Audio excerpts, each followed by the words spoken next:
All right. Welcome in, everybody. Sorry for the delay.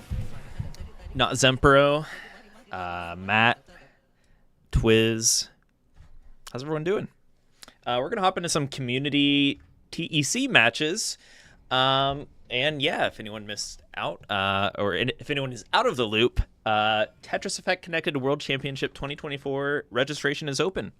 So if you would like to register, be sure to head to tetriseffect.game/tournaments. And yeah, I think we were already close to, or I actually haven't looked at the registration number in a minute now, but I would say close to or over 100. I need to check. All right, where is my chat window? Here we go. I see we have some people on YouTube and Twitch, so let's bring them together here. Slight delay, yes. Master mode music, we can make that happen. All right, let me pull up my Discord here, and yeah, we're gonna have some connected verses to start off the stream. We're also gonna host Tetris Forever gameplay later. Before that, we're also gonna have a Super Shocky versus Ferox show match in Trifecta, go through the 1v1 modes. So we got a lot to do here. All right. So I'm gonna get a lobby set up for our teams matches. If anyone wants to play, by the way, head to discord.gg/enhance, select that community events rule, or if you go to the events section at the side, you should see the matchmaking thread. All right, but we only have so much time for matches, so I don't know if Ferox is listening, but we'll see if we have room for anybody else. All right, so group 1 is Antimatter, Shock, Lapisa, and Twiz. So I'm gonna get you in here, and we're gonna get started. But yeah, registration is open for TECWC, whether you are looking to hop into some 1v1, zone battle score attack, classic score attack, or teams tournaments. We have a tournament for you. All players, all platforms, all skill levels, and I want to definitely lean into the all skill levels. If you are brand new to Tetris, you'll be paired against other players around your skill level, so don't fret. You're not going to be playing Blue Scooty or anything like that, unless you want to play Blue Scooty or you are near Blue Scooty's level.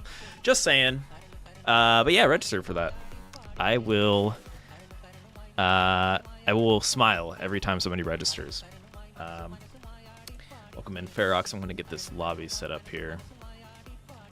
Creative name, how are you doing? But yeah, Classic Tetris, twitch.tv/Classic Tetris is going to be our home for TECWC English broadcast, and of course we'll be multi-streaming to other channels such as our YouTube. We'll have a Japanese Japanese translation or broadcast on our Enhanced Experience Twitch channel. We'll be live on Tetris Official. It'll be a fun time. So bring your A game, whoever does make it on the stream. All right. So I'm going to drop the lobby code in our Discord thread we have going on here.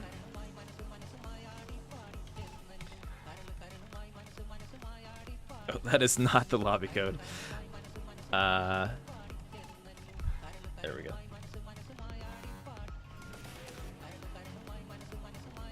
Stream budget went up. And yeah, we will be playing Tetris Forever later. It comes out November 12th.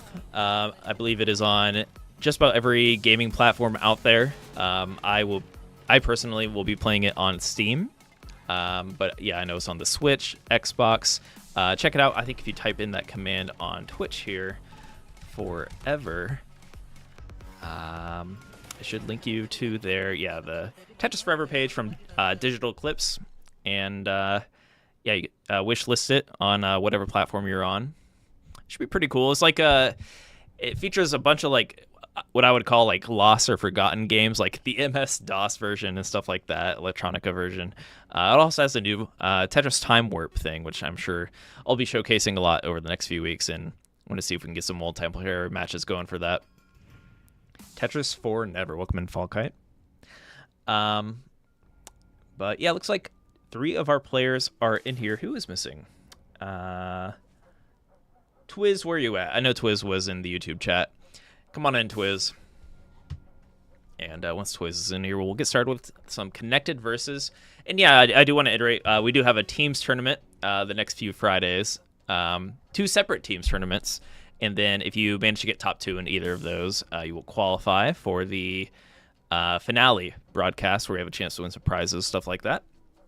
So don't be shy if you're looking for teammates, whether it's in this showcase tonight or we have a form a team channel on the Enhanced Discord. Head over. Feel free to take leadership and invite people to your team, stuff like that. And definitely happy to help if you are looking for a team. Oh yeah, that graphic does go hard, doesn't it?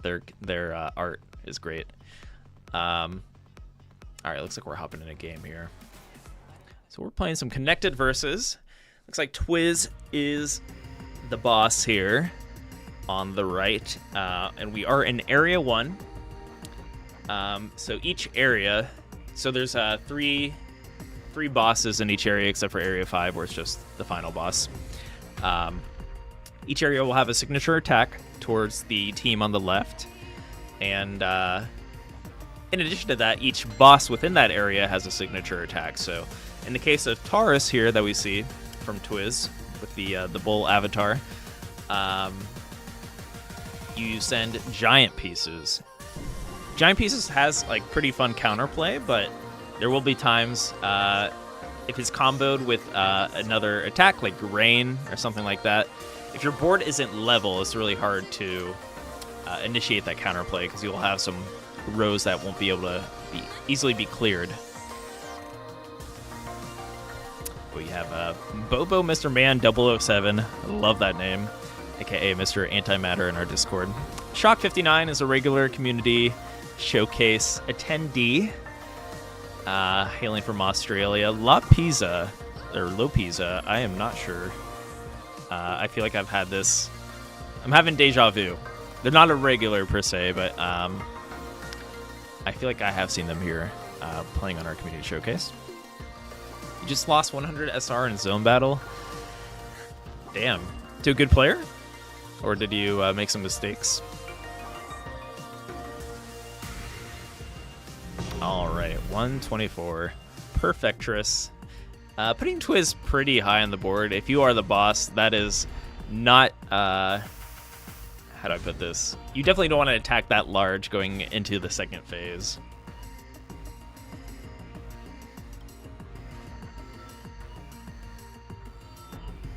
Ooh, look at that giant eyepiece for Shock.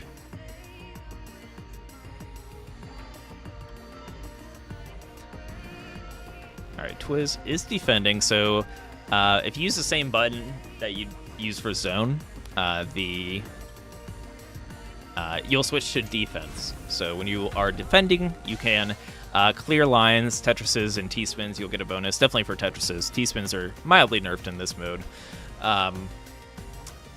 Yeah, if you clear Tetrises in defense mode, you'll make quick work of that that unclearable white garbage or blocks we see on the right here.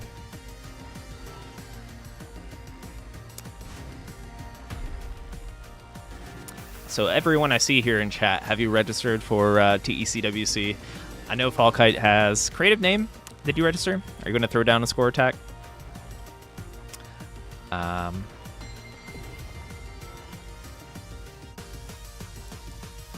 right. So we have a 2-player zone. Rest in peace, Mr. Antimatter. So 2-player zones can be hit or miss. This could be a huge break for Twiz if Twiz gets in a nice amount of defense to make the double or the 2-player zone work. You have to move pretty quickly, ideally from the bottom too. So for context, I guess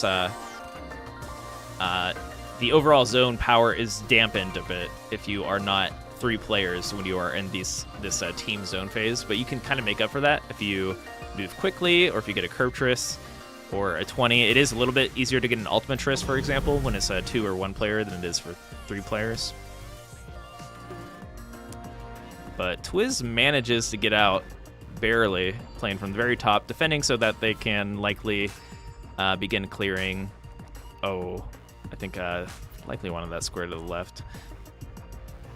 Welcome in Coffee and Tetris. Registered for Score Attack and Classic Score Attack. Very nice.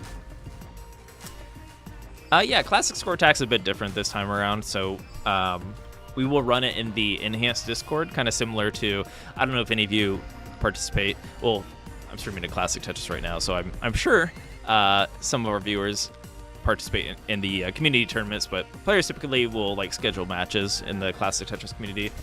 And yeah, so we'll be trying something a little different there, scheduling matches in the Discord. I guess we did do that for TECWC 2022, so think of it similar to that, but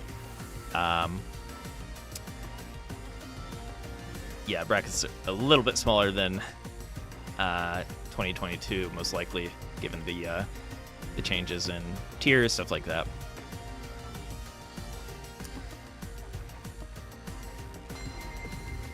All right, nice. That was pretty quick zone charge for the team. I did not see TECWC getting out of this, but you definitely want to play through it. You never know. Teams can throw. Ain't over till it's over. And also, like, if it is over, you know, TECWC can hang out with us just a little longer here. Boss dead. Welcome in Commodore Friday. Are any Classic players playing today? We'll have a quote-unquote Trifecta match. So the grand finals of the TECWC is what's called Trifecta, and you qualify by winning tournaments, say a zone battle, a score attack, or a Classic score attack tournament, right? But to be the true Tetris Effect champion, you got to be good at all the 1v1 modes, right? So Shocky, Super Shocky, for those that are familiar with the player Super Shocky, is our 2-time TECWC champion. And can throw down in Classic, is a champion of score attack, and also can throw down in zone battle. A nice job to our team here, Mr. Antimatter, Shock, and Lopisa. GG.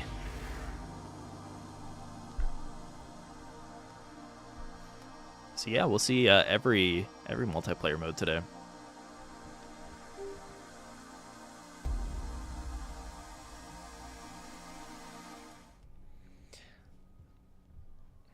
Super Chalky versus Ferox, by the way. Chalky is max out player, yeah.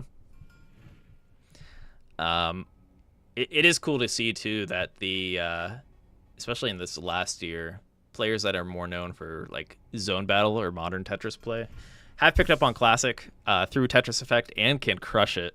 Siake Gohan is considered the best like modern Tetris player, and I don't know if anyone watched Tetris Block Party, but they made it to top 4, which is scary. So if someone like Siake Gohan competes in TECWC, if they haven't registered already, they are a threat. So yeah, if you can throw down in every game mode, you have a chance to take home the big grand prize. Yes, wishlist Tetris Forever. Let's take another look at that key art, because it's pretty cool. What's this remind me of? Oh, what's the name of that dude that has like the spiral staircase painting, stuff like that? Also, the bottom kind of looks like a piano. I don't know if anyone caught that. But Tetris Forever, we'll be playing it here in a little bit, about an hour and 40. MC Escher, thank you. I was blanking on that.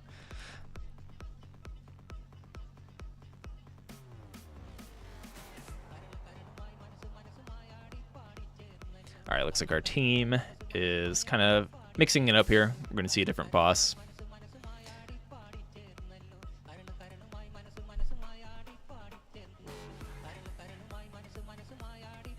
Tetris for never? What? Tetris forever. No. Get out of there. Get out of here with that slander. I am nobody. All right, we're hopping into it.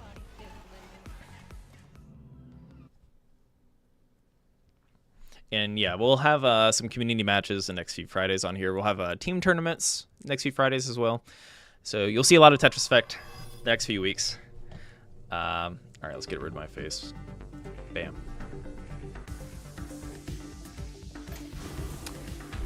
And our first tournament coming up next Saturday is Score Attack.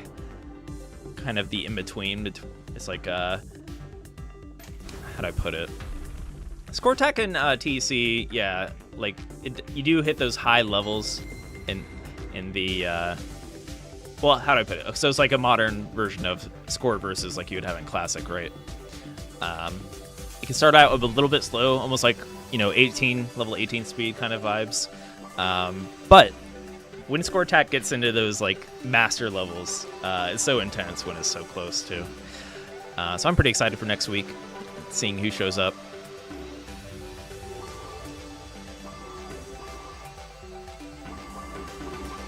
And then the following weekend we'll have a zone battle, and then we'll have the classic score attack stream around Thanksgiving, the Thanksgiving weekend. So in about 3 weeks before our finals in the following week. So a 4-week extravaganza. Team's doing a good job here, working together. I think it's nice to have a lower center so that the teammates from the left side and the right side are able to navigate there a little bit quicker and easier. All right, nice 17 zone. Tetris. Again, that's a huge first zone for our team. This time TECWC is playing Aquarius. So Aquarius has the signature attack of Squeeze. There we go, perfect timing. Squeeze kind of forces you to stack in the middle. It doesn't seem that intimidating, but over time, when you stack, if you're trying to move quickly and stack super high in the middle, it creates like dependencies on the left and right. So generally, when you have access to that right side or left side, you're going to want to stack that up. Twist with some misdrops as well. Gets censored. But yeah, check it out if you are looking to play in some of the upcoming tournaments. I just plugged it there in the Twitch here. I'll drop it in our YouTube as well.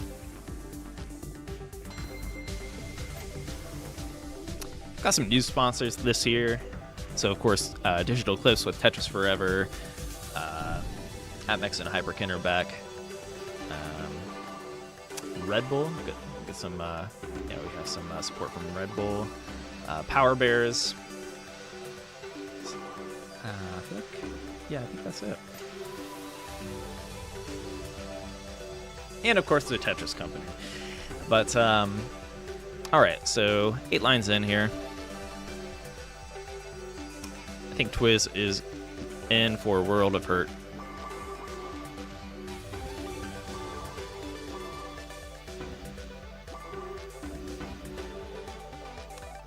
Although, yeah, if TECWC can manage to get, there we go, T-spin. It's a nice start.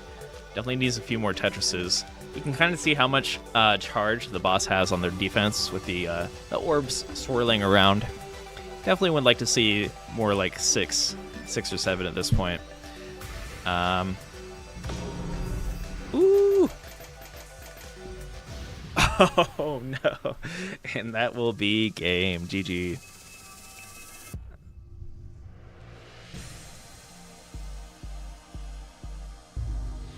GG.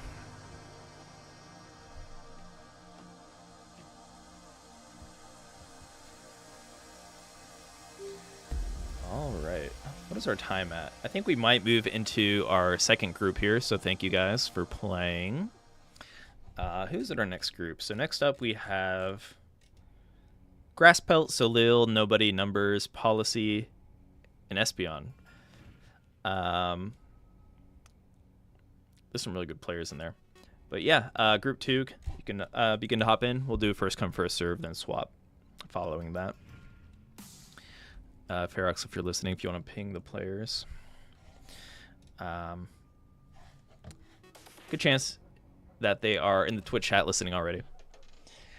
TECWC, you'll have that. This is a pretty good team, though. They were hitting 17 plus every time in the zone. But yeah, when you get those misdrops as boss, you can feel it.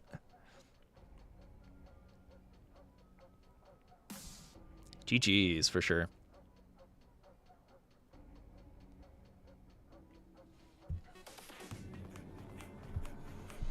All right, looks like we have Solil, Numbers, Grasspelt, and Nobody in the lobby. When you all are ready, I'm ready.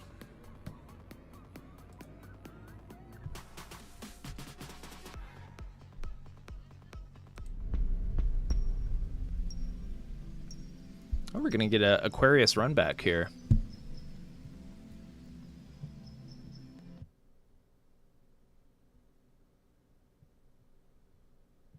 I don't believe you. You are not going to misdrop.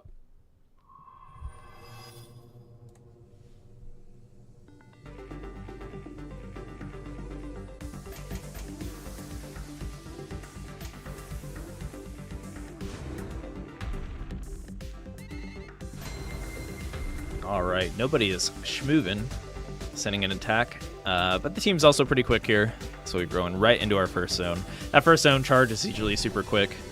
So are the attacks right away, right? As the boss begins to kind of like level up their attacks.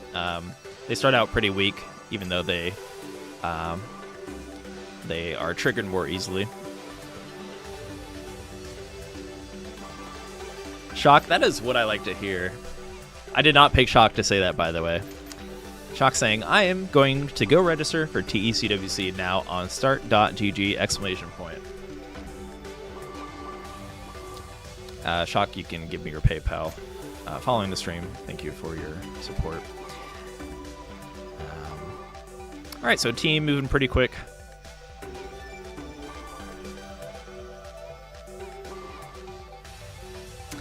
And yeah, so I mentioned we're going to have teams tournaments coming up. So with the teams format, teams will play connected versus against each other back to back.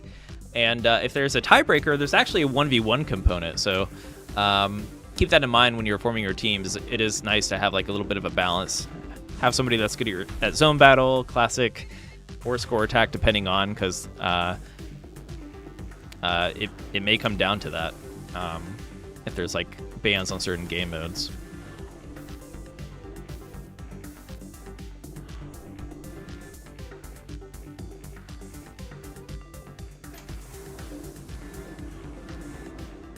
Nice defense so far for nobody.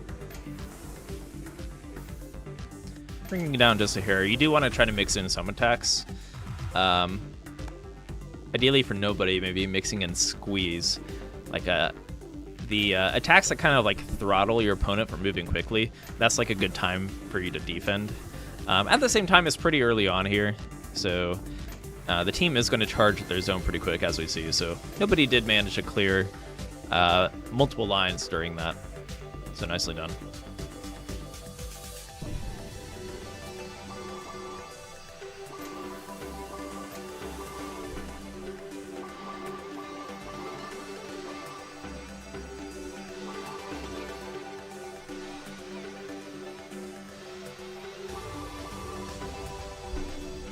Anybody have any plans for here in the US and in Canada as well? There is a 3-day weekend.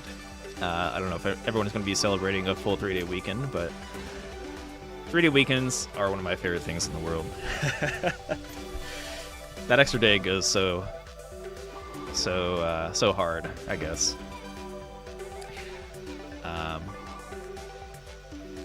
And a bonus question: anybody playing any new games or anything they're looking forward to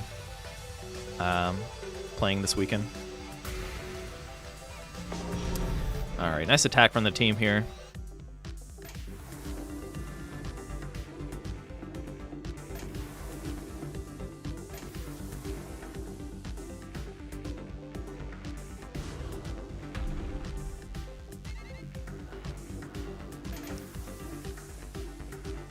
Oh, creative name. Also a paid actor. Thank you for your registration.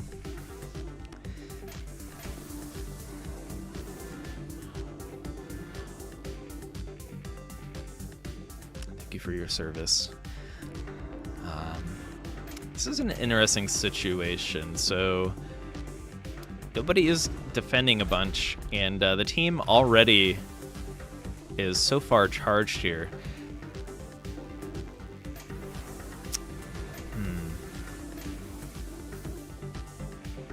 This is a tough call, though. Not really an easy situation to be in.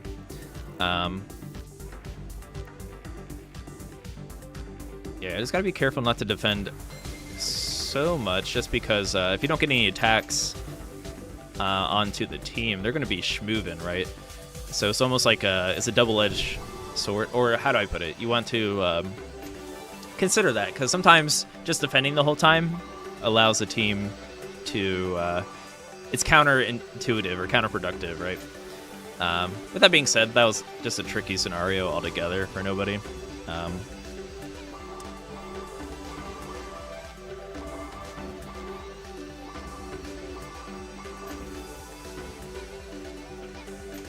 Oh, I feel like I heard of that.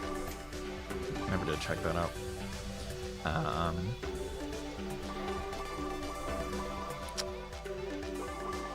Yeah, I've been on the same games. Started playing Slay the Spire again. Big attack from our team. Ooh, nice defense from nobody, though. Still into the game. Or in the game, rather. Oh, GG. GG. Grass pelt numbers. So this is numbers for those that are from the classic Tetris community. Unless you want me to refer to numbers as A7329-2458-0431 and Salil taking the dub. GG.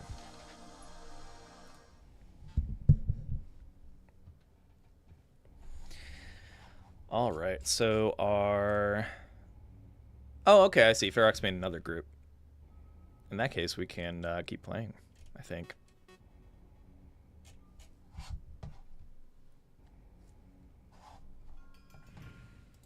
Ferox, are you ready for your Super Shocky matchup? I don't know if you and Shocky decided on doing any custom game settings or anything like that, but yeah, we'll have a show match between our previous TECWC champion and Ferox, who actually got third in last year's TECWC. All right.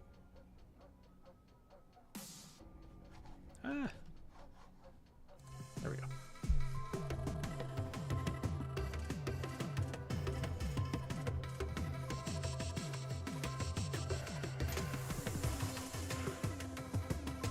Yes. Okay, well, I hate to break it to you, but if you go for as many Teaspoon Triple Towers as possible in Classic, I'm pretty sure you guys will have a draw. It'll come down to pushdown points, actually.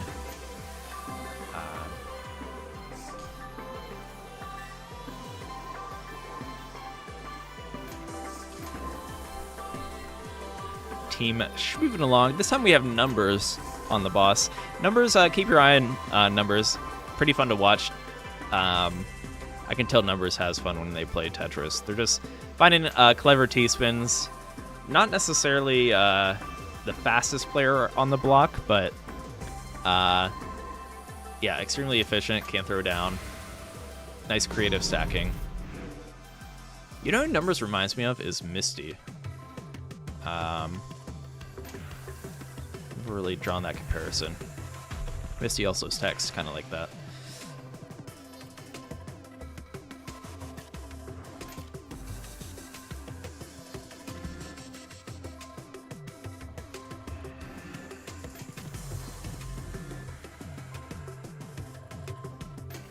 All right. Nice T-spins for numbers. So here's the thing, in Connected, Tetrises are actually worth more than T-spins, unlike Zone Battle.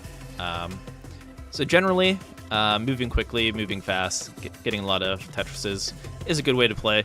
However, with that being said, even though T-spins are nerfed mildly, they are still, in the end, very good. And if you mix them in, yeah, the best players are still going to find ways to get multiple T-spins with that one-piece preview.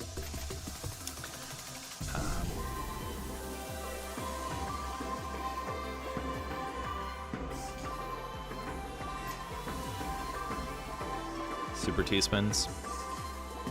Green Tea does a lot of Super T-spins.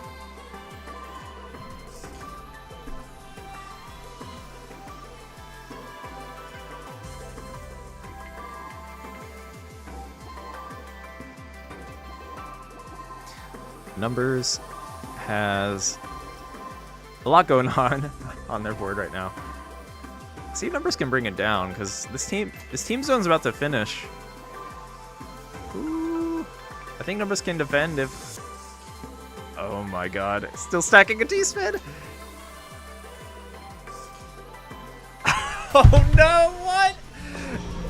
Oh my god. Numbers, that was the most greedy Tetris I may have ever seen. There's a Tetris waiting for you. And they're about to finish the zone. That was beyond greedy, yes. The greediest. You know what? I don't know if I've quite seen greed like that before. That was intense. But I appreciate it at the same time. Amazing, amazing play. All right. Oh, okay. We'll get a retry in. Last game with this group. We do need to move on here. So Group 3, be ready. Policy, SB, and Mr. FAQ or Nokino.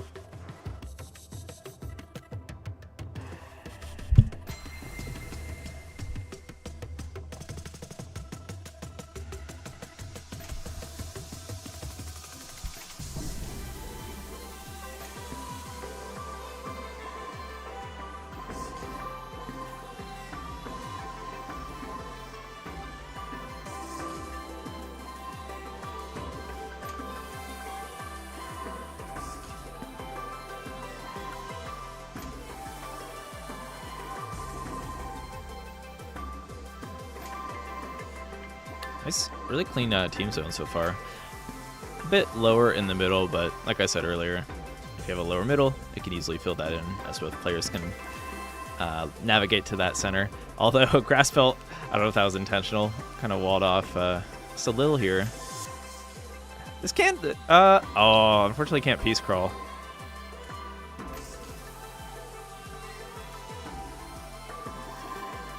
Nevertheless, we got an 18 attack. Perfectress from the team. Numbers, what is going on over there? We've got a lot of misdraws for numbers.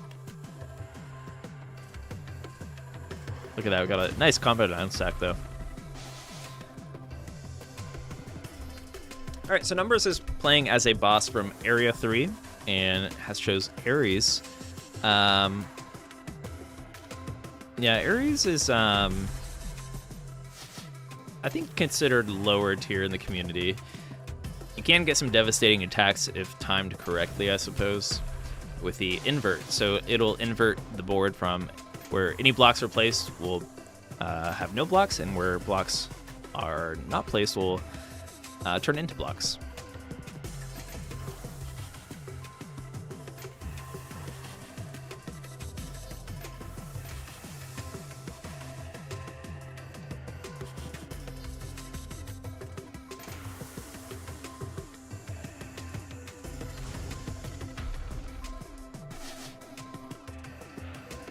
Ooh, washing machine. Nobody does not go for it. Alright, team about to enter zone. So Numbers is at a survivable height here, so we'll see if we can get a strong defense out of Numbers. If Numbers can mix in a lot of T-spins properly here, like, yeah, so far so good to set up for a strong defense. Team is kind of moving along. I can hear the, even if I'm looking at Numbers, I can hear the sound effects of the quick moving team.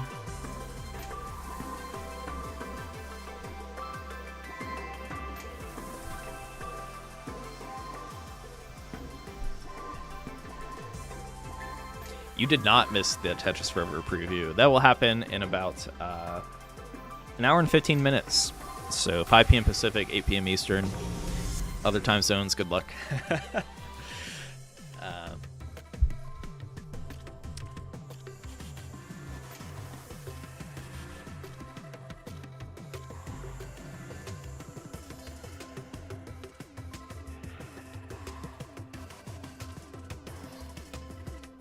All right. Numbers playing pretty aggressive at the top, kind of have to some extent. And considering Numbers likes to go for a lot of T-spins, playing aggressively at the top is not the worst thing because your soft drop allows you to get that T-spin a little quicker. Instead of having to drop all the way down, you can just drop, well, oh my god.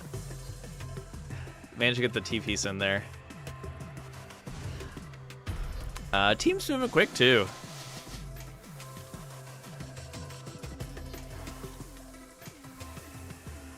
Not many options if you are in numbers position here. Oh yeah, I thought about that too, creative name. So another game that used to have the TF acronym was Tetris Friends. But I have a feeling we're going to see TF for Tetris Forever. I mean, I've already been using it.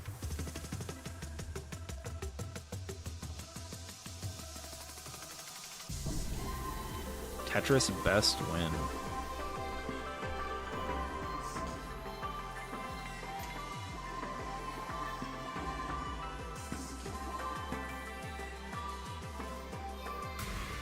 Ooh, no, a little misdrop there from numbers. And that'll be it. GG. So we're going to move on to our final group here and get some games in. Policy, SB, and Mr. FAQ. Come on down. Wait, that's not Mr. FAQ. I'm sorry. Is it? No, no Kino. Why did I think that was Mr. FAQ? That is not Mr. FAQ.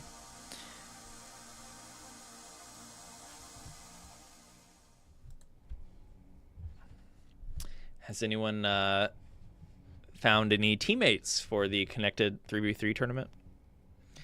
Wonderful to see any repeat teams. Team Yoshi from last year, for example. That team was cracked. Super Shocky, OSW, and Yoshi.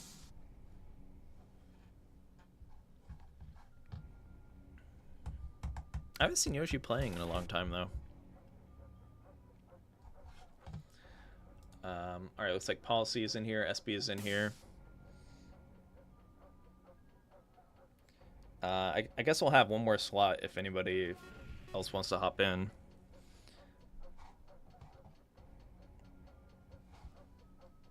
If anyone wants to play a pretty good team. SB is one of the best Connected Versus players out there for sure.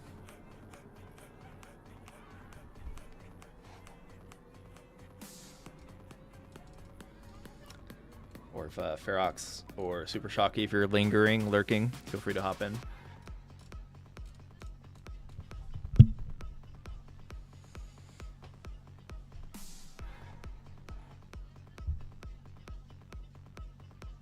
I think Mr. Antimatter is going to hop in here.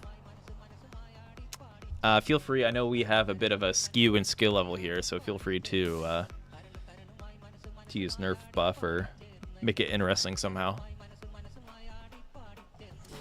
But yeah, TECWC registration is open. Head to www.tetriseffect.game/tournaments to register. Yeah, all platforms. We got players from MetaQuest last year, all skill levels. So if you're looking just for a more casual experience, we got you. And all players from all over the world. Truly a worldwide affair. We'll see if we can have a non-Japanese player win zone battle. Yeah, everyone's welcome. Be sure to register. How many registrants do we have? Let me pull that up, actually.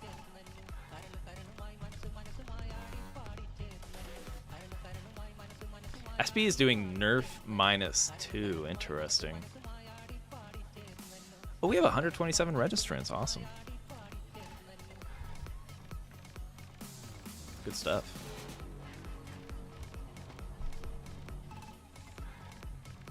All right, so SB on nerf -2 as the crab, aka Cancer.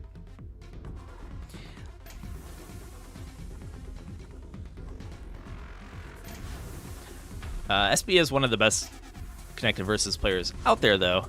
Oh, look at that PC find.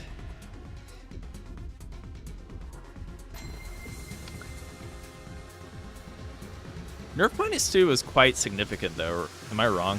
So SB is using the in-game handicap system to kind of throttle their attack power, as they are a bit more experienced than our team on the left here.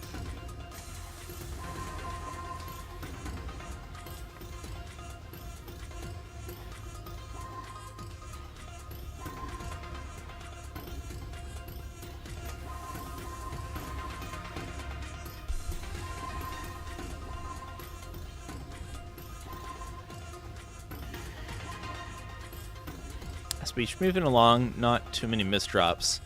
However, given nerf -2, I feel like the team should be able to throw down here. SB only has, you can kind of gauge how far they are. Only 4 orbs there. I think this is going to hit pretty hard, yeah.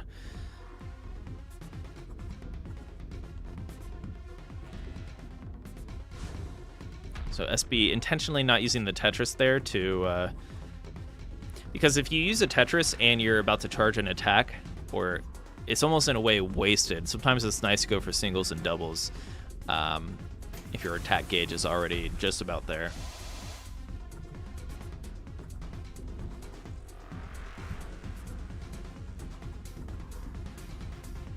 Twiz, did you play in last year's TECWC?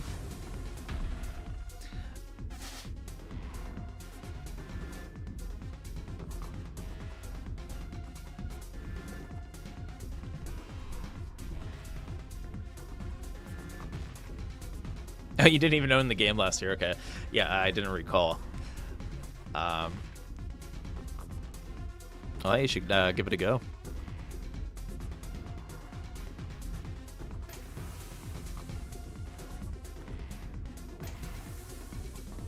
I'm a little jealous. I've never played in a connected versus tournament. And I'm not going to be able to play in it because I'm hosting, but I don't know. Teams tournament sounds super fun to me.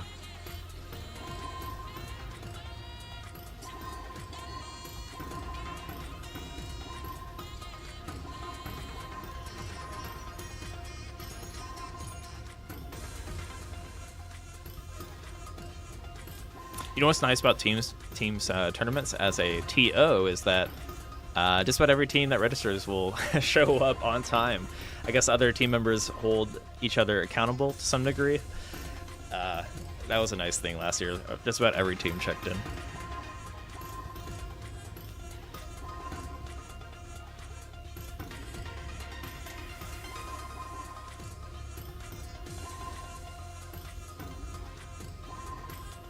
Yeah, sorry to anyone on Twitch.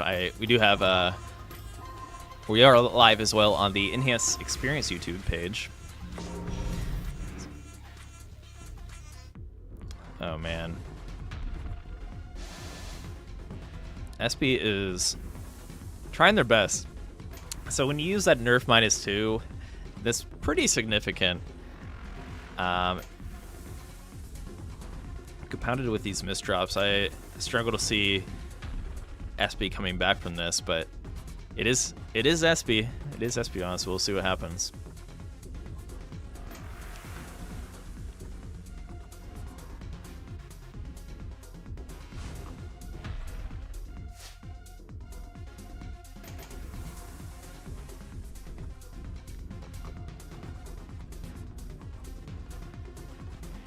Not only are attacks harder to charge, but defense isn't defense is not as strong in addition. So it is hard mode as a boss.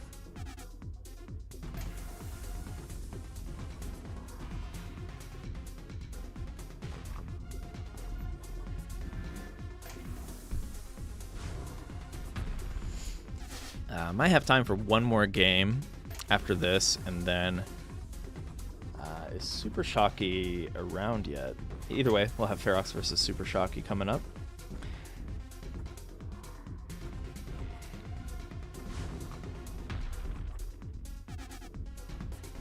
And Ferox, I don't think we'll do a full, how do I put it? Like first to 2, score attack first to 2, classic first to 4. Let's just do like ranked win count or default win counts.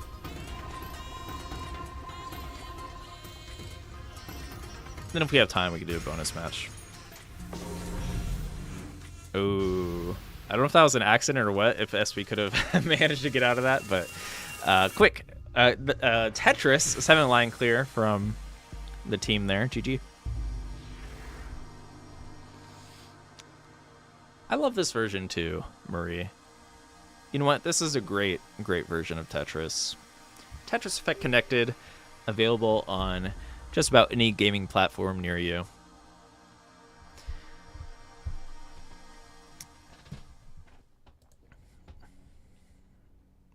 Yeah, -2 is pretty pretty tough.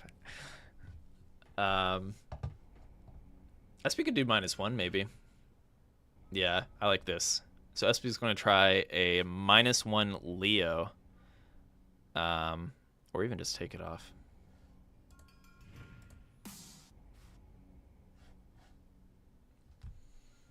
This team isn't bad either, though.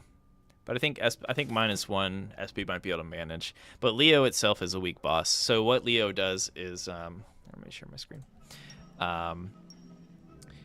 It sets the team's board invisible for a brief period of time. And as you progress throughout the match and level it up a bit, it does stay invisible for quite a long period of time.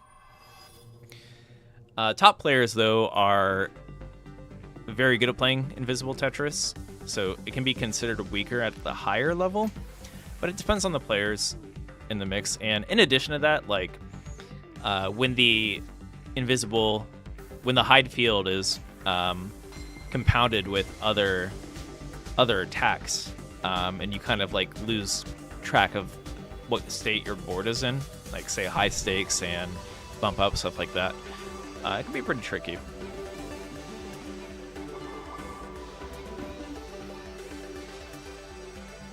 Super late to the party. Just discovered this game in the beginning of 2024. You're promoting it now wherever you go? Hell yeah. Placing reviews everywhere. That's what I like to hear. Yeah, it's a great game.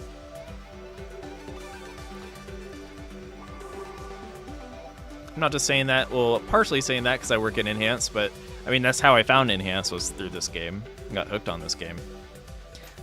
So it's pretty good. It's pretty good. But welcome in, Riffet. I think that's the new name here in our YouTube chat.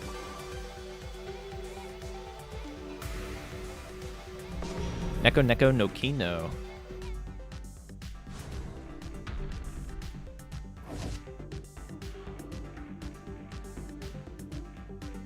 Alright, there's that hide field. Let's see how good our players are at playing invisible.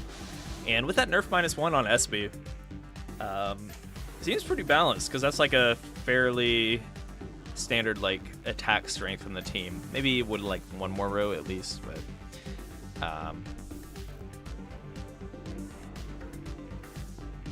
yeah, this could be a good match.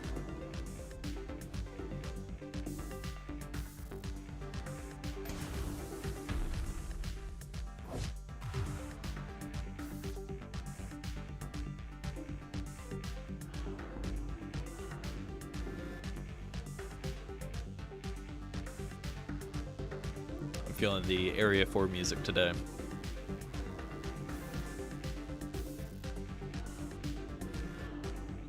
Also, there's something about the color combination of the purple in the background with like the yellow.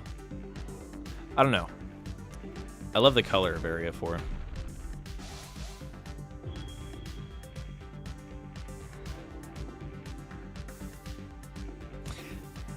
I think Area 4 and Area 3 have nice color because of the Area 2 and 1 are red and blue, which we already have some like red and blue effects due to the player colors. But all right, so the teammates are clapping, trying to clap their way back into this. When you hit your rotation button or key, when the circle hits kind of like the center dot there, so ideally on rhythm, you will fill in your revive gauge here. And Policy, our last remaining player, can go for Tetrises and T-spins to try and expedite the process. So if Policy clears the Tetris, it will fill in a little bit of the revive gauge for the teammates trying to revive here. But yeah, nice survival from Policy. And looking like if Policy can stay alive here, they can get that full 3-player zone. So nicely played, Policy, keeping the team into it.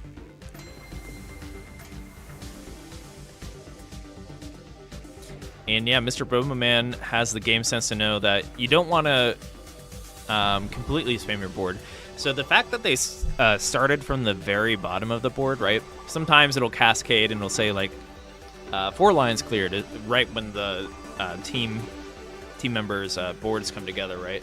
If you start from the very bottom, that will amplify your attack.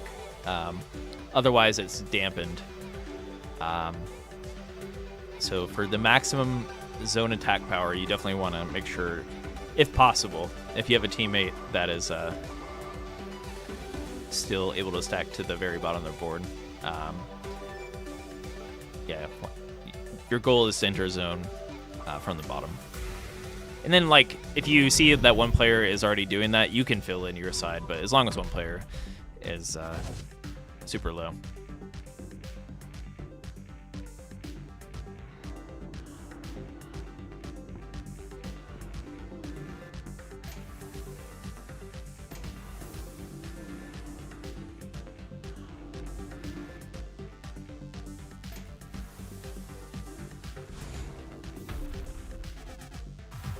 Ooh, that high stakes wasn't so bad for Bobo Mr. Man 007 there in the middle.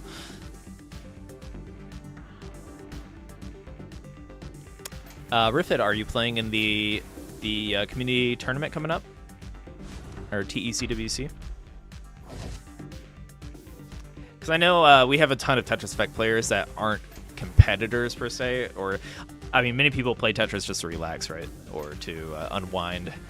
And competition could be the opposite of that sometimes, but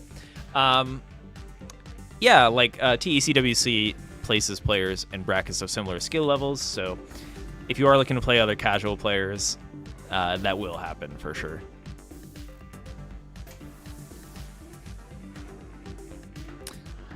All right, so the team is halfway through the zone charge. SP's bringing this down. I feel like with this nerf -1, it's going to be hard for SP to get the kill. But because SP is so fast, they'll be able to manage defending here. And also it's Leo. Like, Leo isn't the scariest boss to play against, like I mentioned.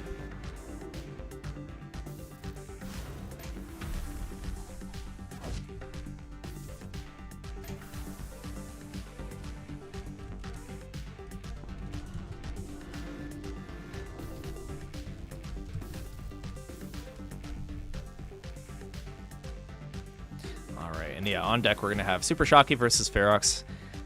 I'm not sure what our first game mode is. I did just ask in the Discord. No, but I did hear it's for all levels. I just started playing online since recently. Oh, you feel guilty messing up. Yeah, it takes practice. It can be a little bit nerve-wracking.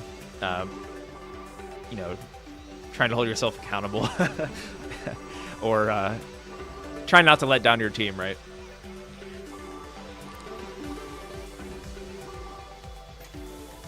Even our best players will probably feel that way sometimes with like a crazy misdrop or accidentally like topping out. Happens to the best. I think, yeah, general word of advice if you are newer to like connected versus is to kind of stick in your lane, right? So for example, Nokino, you can kind of see how like the left side of the board is mostly yellow. Isn't really like delving into other areas quite yet. However, once like you kind of get to the top of your side or wherever you are between the 3 players, you can begin to kind of help out and move around. But generally, I think it also just helps the speed of the team because you'll be able to kind of stack more naturally without other people stacking in your area, right?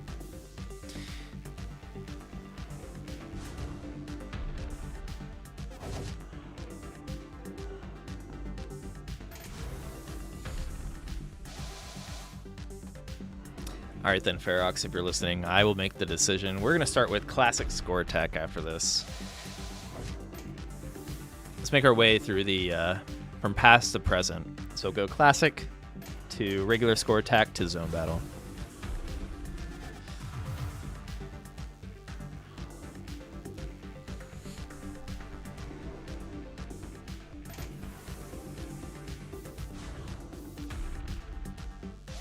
Ooh, SP is putting on some pressure. In that hide field, yeah. Sometimes side field, like when it is leveled up here, I say this as somebody that likes playing Invisible Tetris, but yeah, compounded with like high stakes or anything else happening on your board, it can be tough. So Nokina's just trying to stall here and let their teammates revive, which is the right call. Fun fact with a square piece, you can even like rotate it in place, just to stall a little longer. This is looking rough though. Yeah, GG. Nicely played by SB.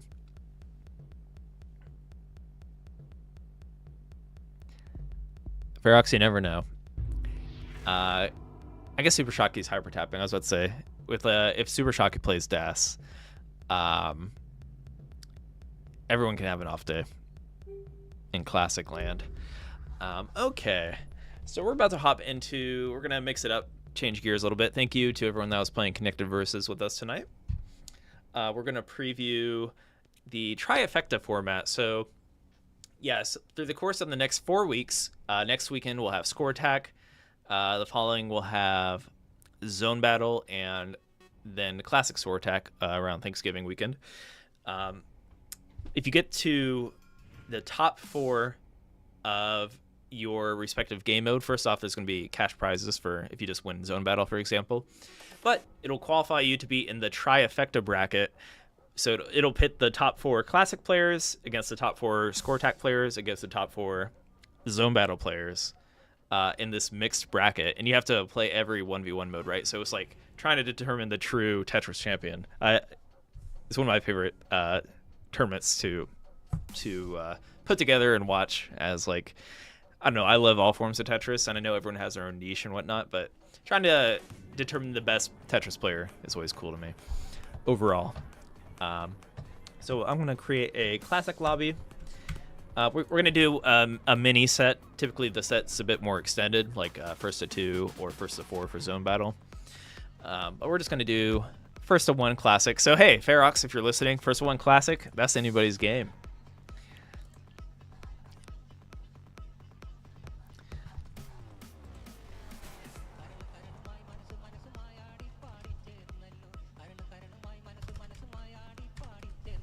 All right. Ferox and Shockey, I'm putting the room codes in the Discord.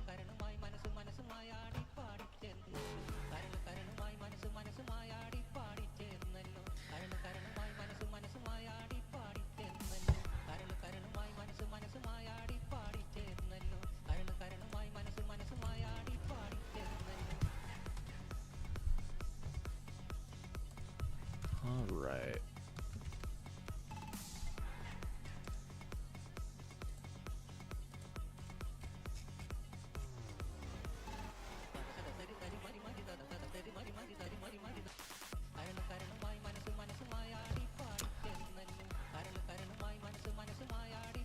Okay. Ferox is in here. And what's that? Super Shockey. Oh, Shockey's in a match right now. Okay. Well, in that case, welcome in, Hibo. Hibo Mai. Ohio gozaimasu. Shin has no faith in the other modes. Other modes? Well, no, Ferox, I think you could take... You and Super Shockey, in my opinion, are like very close in skill level. Score Attack, Shockey might have an edge. You probably would have... Actually, who has the edge in Zone Battle at this point? I know Shockey's gotten a lot better. Classic, probably Shockey. But it's Classic, so you never know. There's upset potential.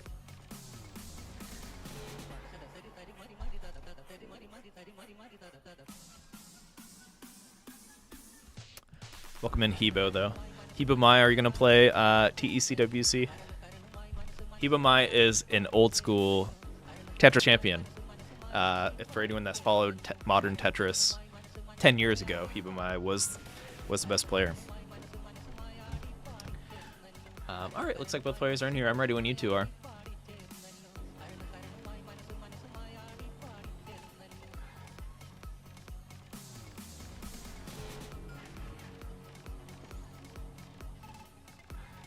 I think Hibo Mai will be commentating a little bit, though, on the Enhanced Experience Twitch. Welcome in, Dormy. All right, let's do this. So first up, we have Classic. We're going to do Score Attack next, and then some Zone Battle.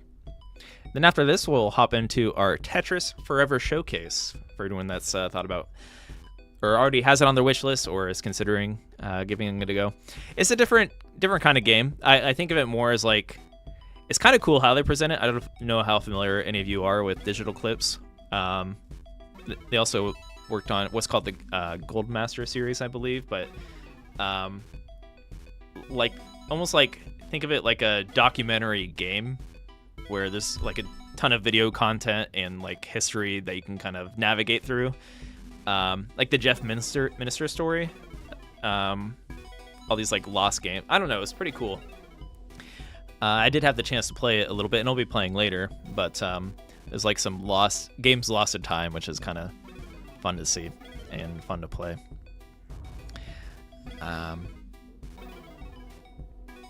Super Shock with the Tetris. So Super Shocky, yeah, it's definitely favored here in Classic, but I always say this, and it always is the case. I mean, of course, you're going to have the super consistent players like your Pixel Andy, Dog, Blue Scooty, Miles, Alex, whoever may be, right? Fractal. But they will have bad games, and there is upset potential at all times in Classic Tetris.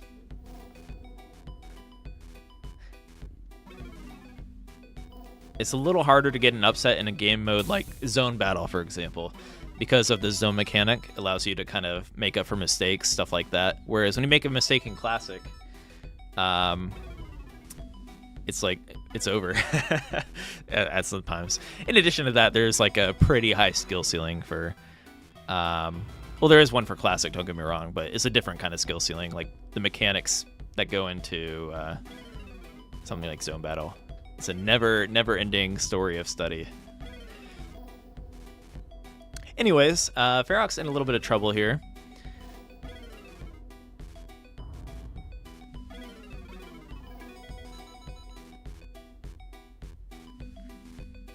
Tetraploid going to break out the wallet. You have some enhanced bucks to spend.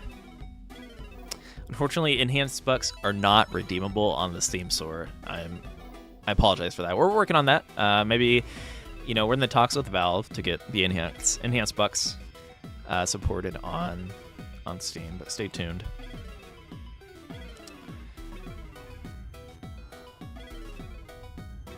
Ferox is pretty far behind.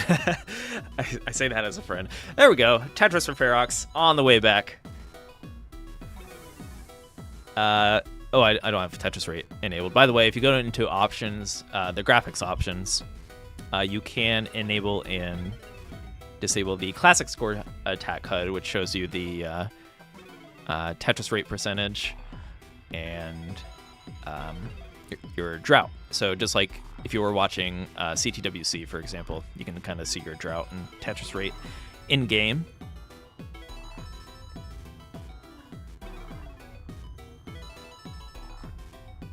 Oh, Riffit, thanks for stopping by. Yeah, it's late there in Holland, but hope to see you in the future.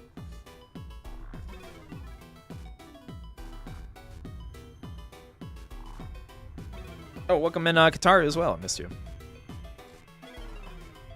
Yeah, Qatar, you know me, or you know that Qatar was definitely in the midst of that era with me of the Tetris community, where it was like Blink and Heba Mai were the players. Of course, there's others that I'm missing, but they were the big names for a minute there.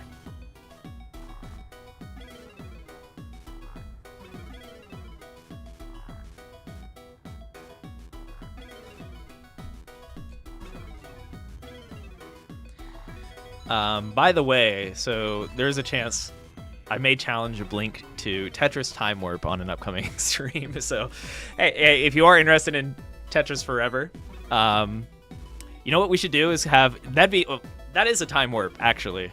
I think we should try to get Blink and Heba Mai. Blink versus Heba Mai. Heba, are you still listening? To play some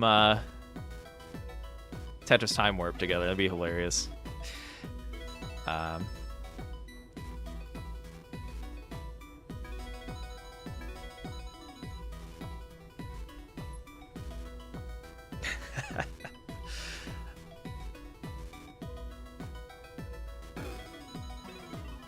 It is pretty cool though. To play like like I mentioned, like has the Apple II and MS DOS versions of Tetris, which I would have never played if it wasn't for a game like this. So it's super cool. But we'll get into that in a little bit. We are approaching the transition here in Classic Score Attack land.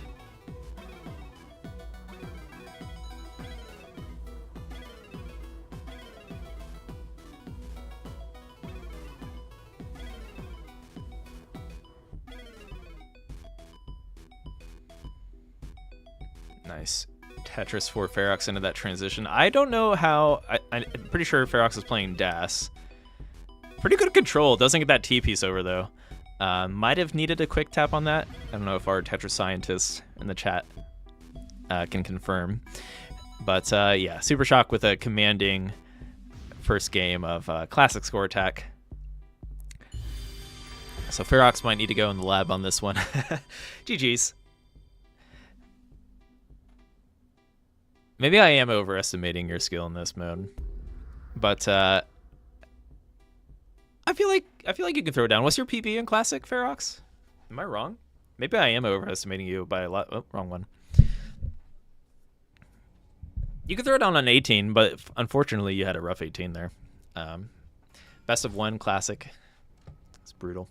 So we're gonna hop into Score Attack. Now this will be a banger of a Score Attack match. This could be like the finals of a Score Attack tournament. It is best of one, though. Let's hop into this.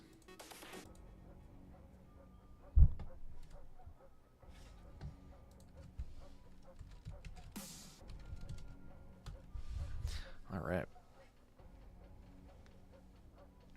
Oh, yeah, get out of here. 950K. That is good. You're too harsh. It's like when Firestorm says they're bad at Tetris. I don't believe it.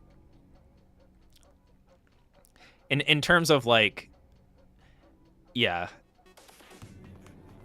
Typically my recommendation, if you are like going to be outskilled efficiency, say you're playing, if I'm playing against Miles or Huff, for example, just survive. Survival is, you never know what your opponent's going to do or if they're going to mess up or anything like that. Yeah, near max out.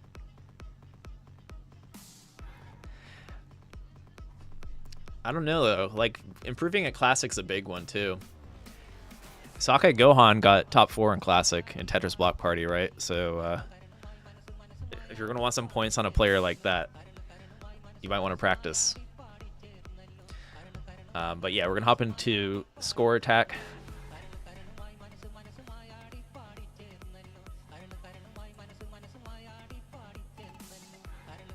All right, good luck, have fun. This will be a good match.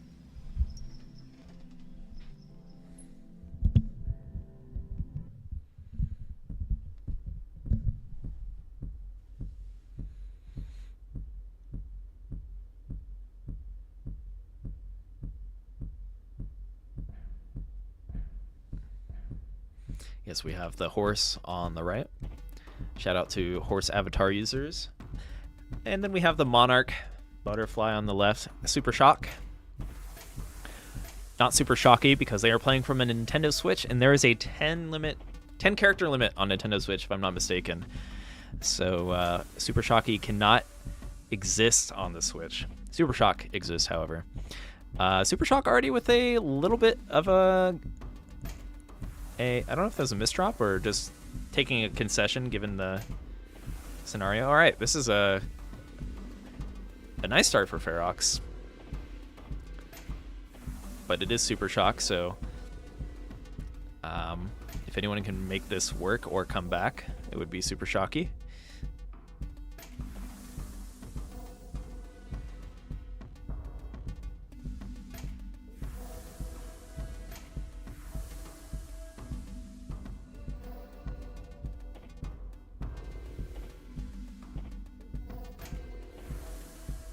No promo with 6-0s on the Switch.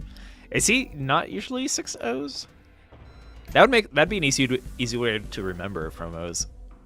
6-0s.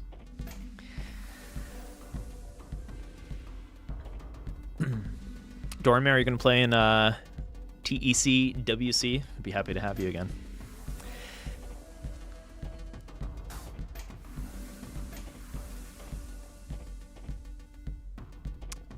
All right. I know there's a...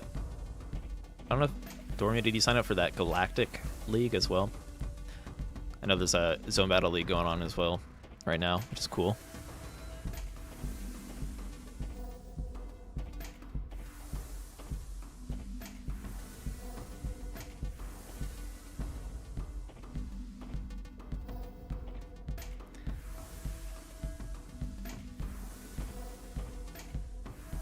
All right, so Ferox with a huge lead here, and like not too far off in line count, but you know, Super Shock seems to have found the comfort zone of the ST stack, and yeah, there's still a lot of runway here. So Super Shock just needs to bring the A game, and we'll see if Ferox makes any mistakes. Almost like classic Tetris, right? In that regard. For any of our classic Tetris viewers, chances are if you have, say you're behind by 100k in classic Tetris, like you can close that gap. I feel like, I don't know if it's safe to say it's harder to make misdrops in score attack, because it's like a different kind of mechanical feel. However,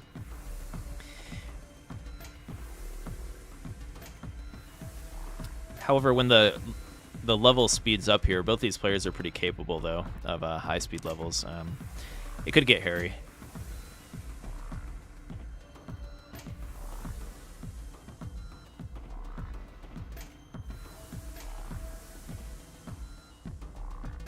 And yeah, in Grandmaster's score attack, you can choose from level 10 to 20. So there is some counterplay if you're against somebody that's like crushing it on you know, high gravity play.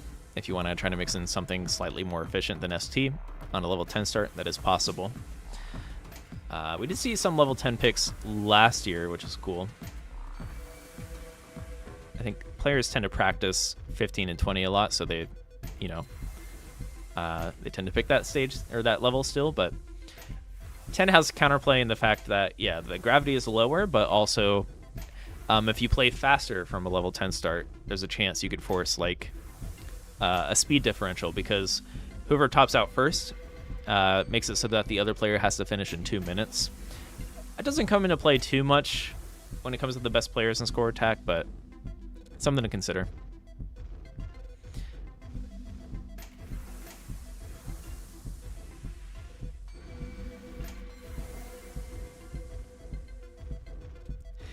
Tetra Boy, have you learned ST stacking?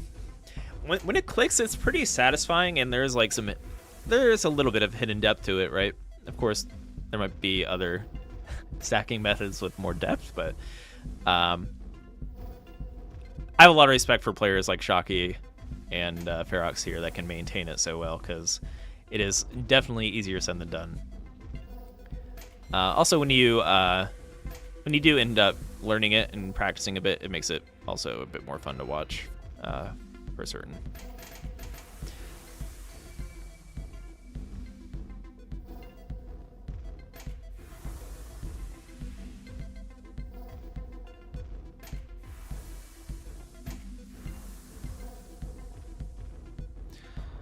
Has Ferox broke back-to-back yet?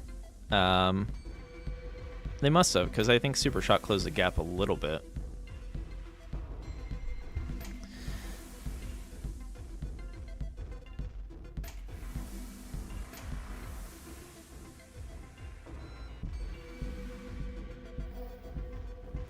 But yeah, I feel like it was well within Ferox's capabilities to take Trifecta last year. I mean, Ferox did get 3rd place. Worth mentioning that it also, like, certain matchups are better for you than others, right? For example, let's see. So Super Shock might be less, would like to not play somebody good in Classic. Because Super Shock gets a lot of points on the score attack and zone battle players in Classic, right? So somebody like Socket Gohan, for example, who's now pretty good at Classic by getting to the Tetris Block Party top 4. Yeah, Shock. Well, Shock would have trouble beating them because of the zone battle point, and they're good at score attack too. Some matchups are better than others. And Chalky will top out there with the 2 mil. Let's see if Ferox can hit level 32, bringing the board down. Ooh. Ooh, do it. Oh yeah, 32. Nice game from Ferox. Very nice game. GG. So Ferox showing that Super Shock complete in score attack. You know what? Now that I recall, I feel like the score attack matches last year even, there was a lot of deciders, wasn't there? I don't think there was like sweeps or anything like that. So score attack's competitive. And yeah, excited to see how that turns out next weekend. We're having a score attack tournament next weekend. So if you want to play, head to TetrisFect.game/tournaments. And yeah, it'll be a lot of fun. So next up, we are going to have Zone Battle as our tiebreaker. Now, I feel like this is a great tiebreaker. I'm pretty sure Super Shock and Ferox are around the same skill level. So depending on which side of the bed each player woke up on today, could be a determining factor. I can't talk anymore, excuse me. All right, so setting up a lobby.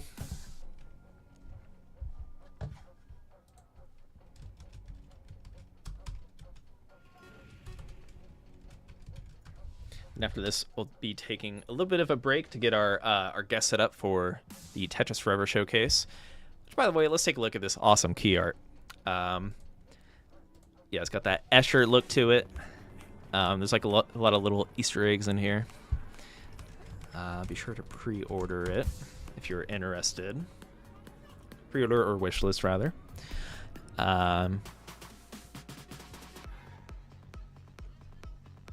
Let's see, is there anything in this key art I haven't noticed yet?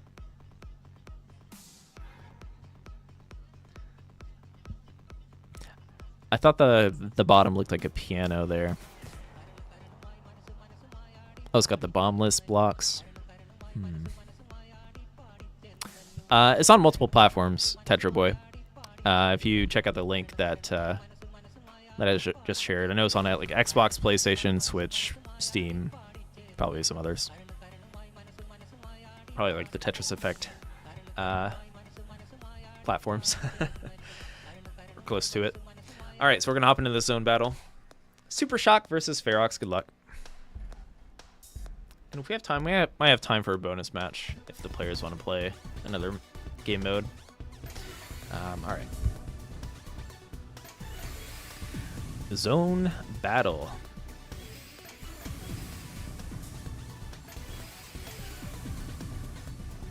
And yeah, I'm pretty sure these players are quite equal in skill. They have been participating in our community hangouts on Saturdays.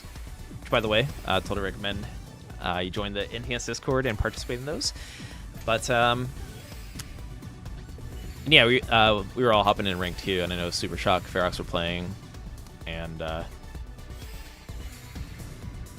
pretty close in skill. Super Shock has improved in the game mode as well. I feel like Ferox used to be favored, but now it's a little more even. Or I guess they've usually been pretty close across the board.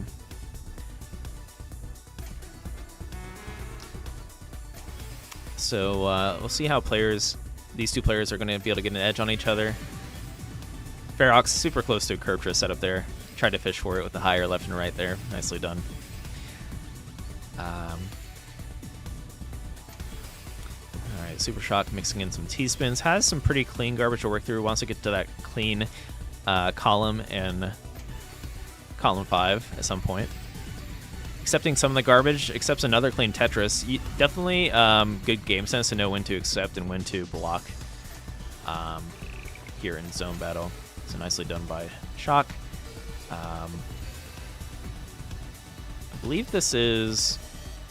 Did Shock zone before? They might have zoned actually before phase 3. Pretty sure they didn't, but they had a really clean board, so they were able to work through it.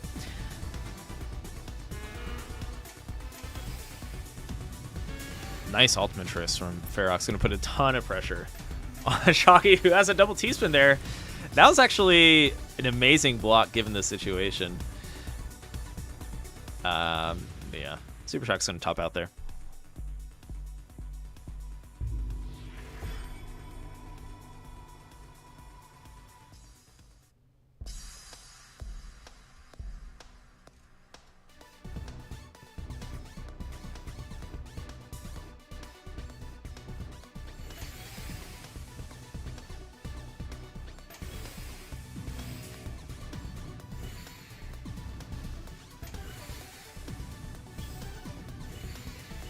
Alrighty.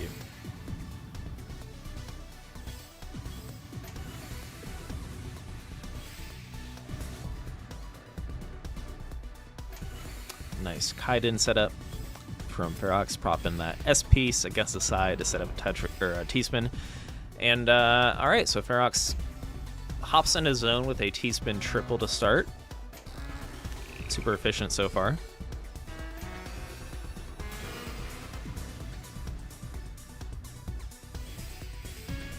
Nice 20. Oh my god, that might not quite kill Super Shock. Ferox is coming out swinging here in zone battle. And, oh, does Super Shock have another? No, that will be game. GG. In our mini Trifecta match, Ferox is the victor. You two are welcome to run it back, though, if you want. We have some extra time here before our showcase. We'll take a break in about 10 minutes. GG's.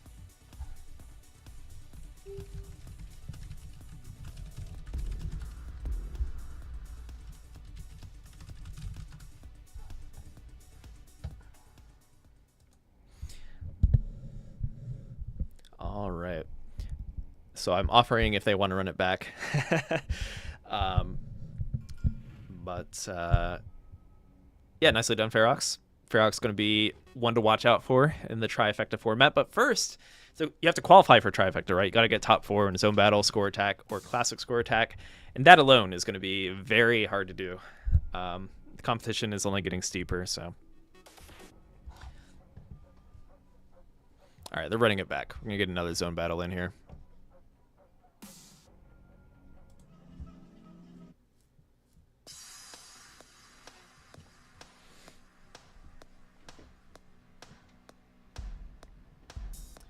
I'll play you, Ferox, if I'll play the winner. I don't know. We have to kill 15 minutes of time.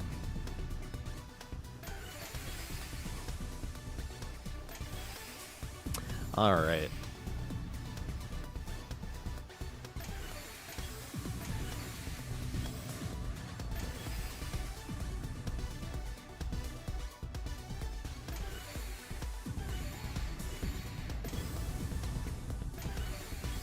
Yeah, both these players have improved a lot in zone battle, which hopefully will bode them well when it comes to the Trifecta.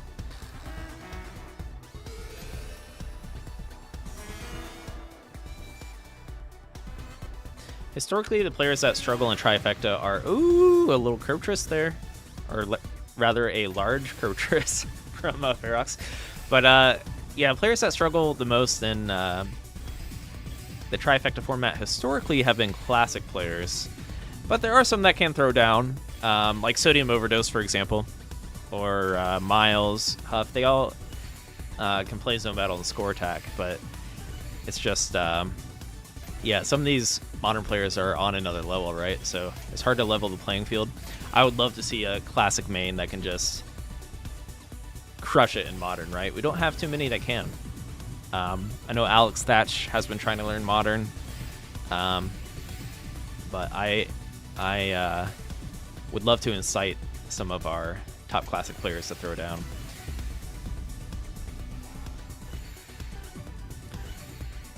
Right now, I feel like it has to be probably Sodium that can make the longest run in Trifecta, just on first thought, but depends on the opponent as well.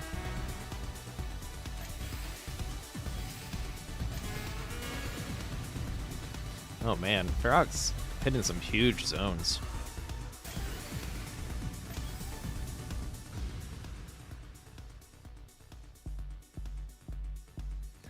Nice. 119, 108, 116, 92 for Super Shock.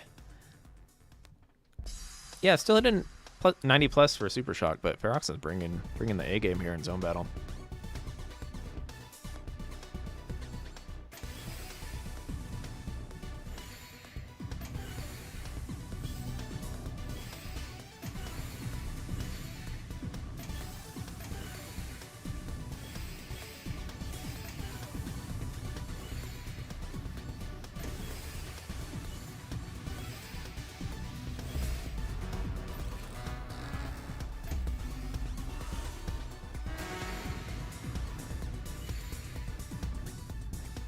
Oh yeah, I say Alex Tetra Boy. I don't know if they're not streaming it, but Alex was playing Puyo Puyo Tetris recently, or since Block Party. I don't think they stream it or anything.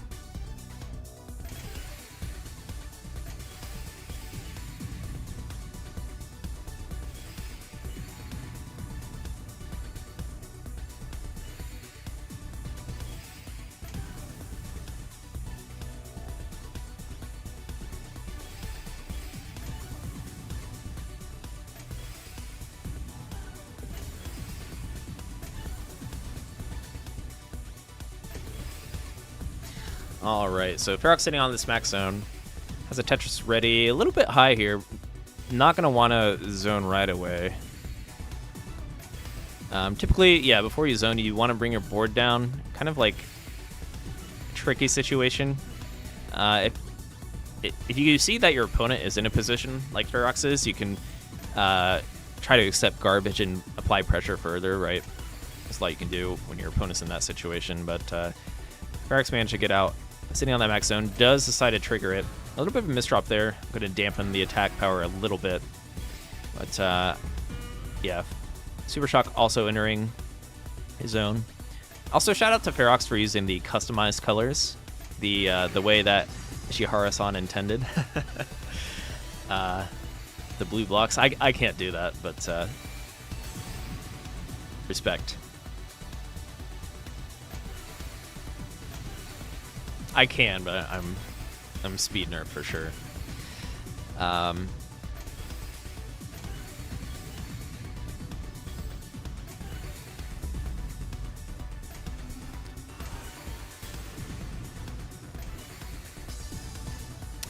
right, let's see if Super Shock can get on the board here. Yeah. GG's. Ferox just looking really clean today in zone battle. Constantly 90 plus. Moving pretty fast. Nice games.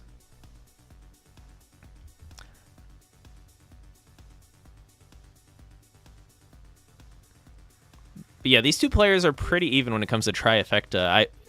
I feel like, well, Ferox might have a slight edge in zone battle, as we see here, and Shocky in Classic, so it comes down to that score attack, which they're both absolutely killer at, right? So if those two do go head-to-head in Trifecta, it's going to be a great match. Oh, we got a raid? Oh, I do not have my events pulled up. Who raided? Welcome in. Let me check.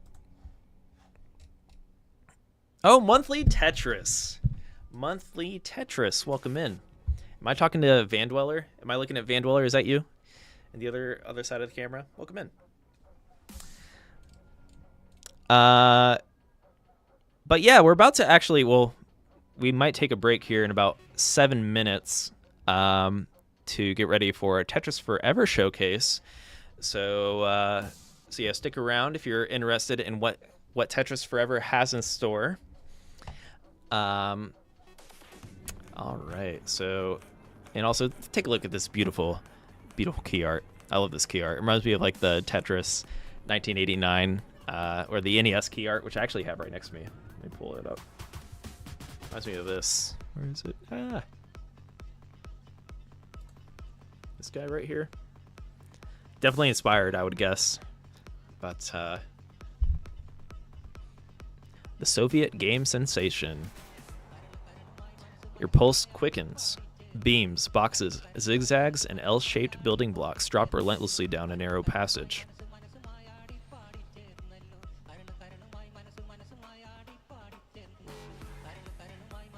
I guess my pulse does quicken a little bit when I play Tetris. But anyways, yes, Tetris Forever. We're about to have a showcase in about 20 minutes here. So stick around, grab your popcorn. I will have Chris Kohler from the Digital Eclipse team kind of walking me through it as we check out some of the game modes. And we are going to have Tetris Forever showcases pretty much every stream for the next 4 to 5 weeks. So we'll also have some Tetris Time Warp multiplayer matchups, stuff like that. It'll be fun. So be sure to wishlist it and check out the gameplay preview here coming up. But yeah, also for those coming from Monthly Tetris, do this. Register for TECWC 2024. All players, platforms, skill levels welcome. If you are playing Tetris Effect on your Chromebook through Amazon Luna, this is the tournament for you. And yeah, this year we're actually running Classic Score Attack through the Enhanced Discord, almost like you do in Monthly Tetris, or Classic Tetris Monthly, or Classic Tetris Gauntlet, whatever the other Classic Tetris League, Das Tetris. What are the other ones out there? There's other ones out there, right? I'm missing. Whoever I'm missing, I'm sorry. But yes, you will schedule matches in the Enhanced Discord, and we'll help you out with that, just so that we can get as much Tetris action within the 4-week period. But yeah, be sure to register at tetriseffect.game/tournaments or go to start.gg/TECWC. Yes, like World Puzzle League, exactly, Monthly Tetris. But yeah, it's going to be a lot of fun. I think we already have like 120 registrants or something like that in the last day, so keep it up. We'll see if we can hit some big numbers. I like big numbers. All right, how else can I kill time for a few minutes here? Anyone have any fun 3-day weekend plans? Playing any new games? Tetris Forever coming out on Monday, or I'm sorry, on not Monday, on Tuesday. But yeah, I'll probably be playing that with the community a bit next week. You can play Tetris Effect on a Chromebook because it's on Amazon Luna. I don't know if any of you are have Amazon Prime, but you can actually play Tetris Effect on Amazon Luna, which is available to play in like the cloud, right? There's definitely a delay there, but you can technically play it on your Chromebook. Yes. Can you play it on your calculator? That's a good question. That's like the Doom question. Play Doom on insert any electronic here.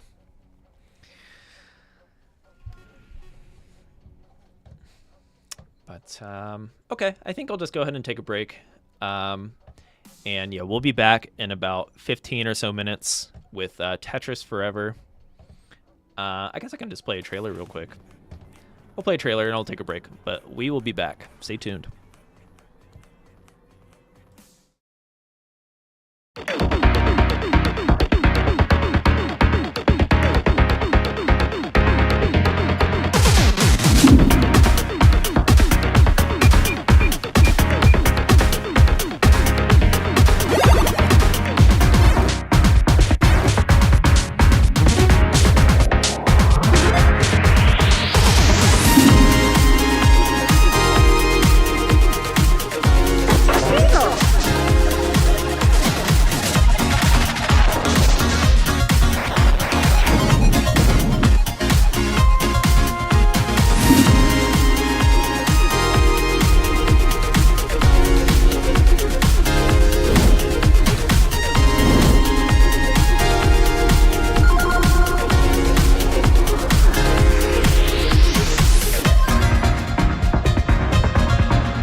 12 shapes, it's too much to remember.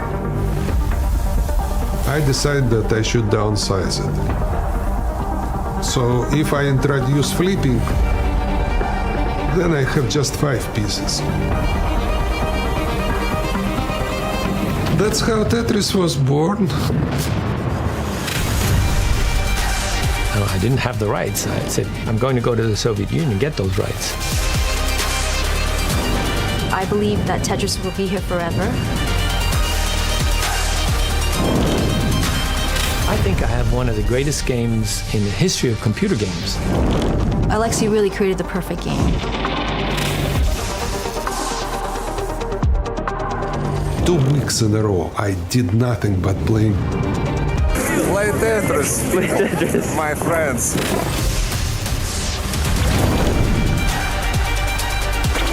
Tetris is inclusive and it appeals to everyone.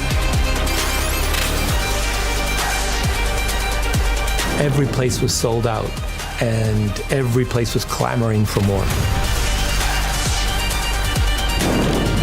We're always trying to figure out what is the best way to keep the core game of Tetris.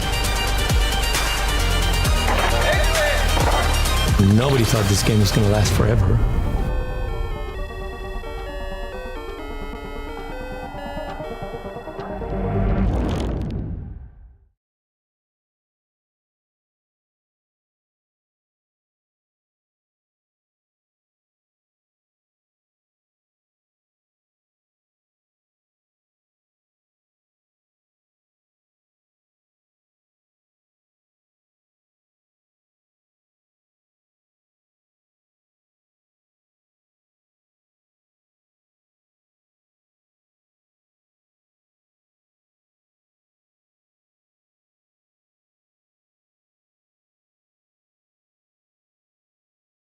You know, the key, most important, like, games, creators, franchises, you know, platforms, whatever it is, you know, amazing stories from video game history. We don't for these games, we don't just want to do like a retro collection where there's like, okay, here's some old games, here's maybe some bonus content, you know, just go pick out something to do.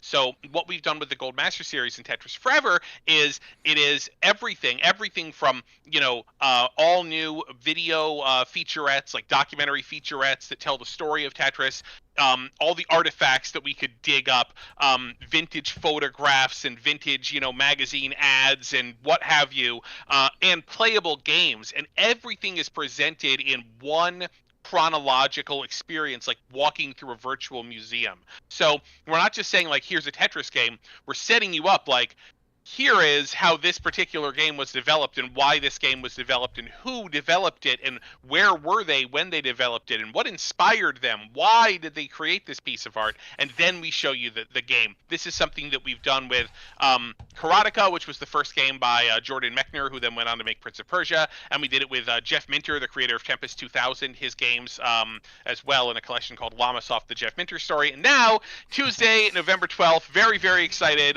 third entry. I'm very personally excited for Tetris Forever. All right. Yes, I think I can speak for a lot of Tetris fans. We're all super excited to learn more about the history of Tetris in addition to just playing these old games, right? So yeah, exactly. Well, yeah. So here's the thing. You've just pressed start on the title screen of Tetris Forever. You're on the main menu. And again, what we do here is we just sort of immediately jump you into the interactive timelines. But at any time, if you just want to jump into a game, you can press, you're on a computer, so you can just press tab. Boom, you're in the game library. It's sorted chronologically. You know, here's all of the different games that we have. And so that's already available to you now. But if you you know exactly what you want to play, if you're like, man, I want to play Spectrum Holobyte Tetris for the MS-DOS, you know, favorite. Like this, again, and this game, you know, sold a few 100,000 copies, but actually, who knows how many people have played this, because the way that it got distributed back in the day was, oh, let me copy this disc for my friend and da-da-da-da-da, and millions of people, like, this was their first Tetris. This is the first retail Tetris. This is one of the first, Tetris Forever is one of the first products anywhere that let you play old MS-DOS games on a game console. This is not something people have done, and this is something we really, really wanted to do for Tetris Forever because we know how important that version is.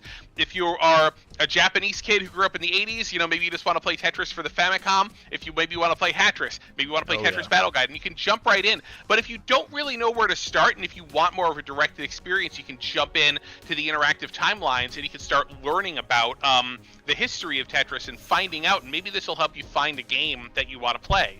I was, very lucky as, the editorial director of this whole project. In May of this year, I went out to Hawaii, went to the Tetris offices, and spent 3 days there talking with Alexi, talking with Hank Rogers, talking with Maya Rogers, and shooting lots and lots of footage of them that formed the core of what I can share with you now. If you add up all of the videos, all the video featurettes across the whole entire thing, it is 2 hours and 20 minutes. It is like a feature-length film, basically, that we've put into this, and it's all split up into subject matter, and it's placed in the proper places throughout this timeline. So if you just look at that, I mean, you can just play that video you were sitting on right there. Yeah, that's cool. This will take us right into the lobby of Tetris Incorporated in Honolulu, and this is Alexi in front of a Russian Electronica computer, and he's talking us through, how he used a computer just like this when he was in Moscow in 1984, developing the first version of Tetris. This computer, this used to work, and this does not work anymore. That's so cool. That they've got it in the lobby of the company. And so again, we sat Alexi down, and we did a whole interview with him about the story of Tetris. Then we sort of brought him over to this computer and be like, okay, explain this to us, tell us about this to elicit just more about the context of Tetris is this thing that exists, but when you have to think about who made it and what were the tools that he used to make it, and how did that determine what it was like. What you're also seeing here is an example of home movies, basically, and archival footage, because Hank Rogers, the founder of the Tetris company, he carried his camcorder with him kind of everywhere he went, and he documented a lot of what was going on. And so we have all this footage of Hank in Moscow when he flew to Moscow on a tourist visa in the 80s to try to get the rights to handheld Tetris. He was filming everything, and so we get to show you video game history as it was happening, basically. And it's watching all that footage and pulling all that footage together was such a gift. It was so amazing to get to do that. So as you go through this timeline, you learn essentially what Alexi's design process was like. How did he first start thinking about polyominoes, these sorts of shapes, and how did he get from pentominoes, down to tetraminos, right? The classic, Tetris shapes. Once you kind of learn how we got there, we then go to what we have done, which is a painstaking recreation of the first version of Tetris that Alexi did on an Electronica 60 computer. So you're driving the game right now. So right. If you want to jump in and show everybody what we've created here, go for it. And now you can play a version that's like the original version, or a version that kind of came later. And there are some minor little gameplay differences between those two versions, but for historical accuracy, it's we wanted to include both to really show the origin of Tetris. Okay, and just as a real quick thing, I know we had a sound hiccup at the beginning. I'm joined by Chris Kohler here on the bottom below me, and I'm Austin from Enhance, but we're checking out Tetris Forever, and we just went through that first chapter of history, which I'm super excited to go through. So I'm more familiar with this one, but the ones you mentioned earlier, like the MS-DOS and stuff like that, kind of games lost to time in a way. I'm super curious to hop into, but let's check out this Electronica version to kick things off here. Do it. Now, if you hold, you got right shift. I think it was show controls. Yeah, the game was written in Russian originally. You can switch between English and Russian if you want to. So you can play it in English if you want, but if you want the full experience, you can play it with the Russian text on screen. Go Russian, absolutely.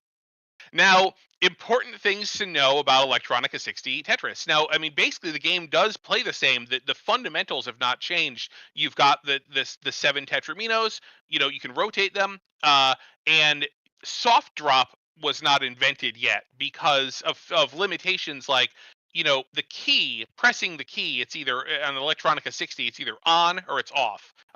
So he really couldn't do a soft drop. He could do hard drop, and that's all it has. The other important thing, I see you're doing great. Look at you. You're building your well. You're gonna wait for that I Tetramino to come by, and you're gonna get a Tetris, right? Well, that is not actually something that you need to do in this version because the single, double, triple Tetris had not yet been invented.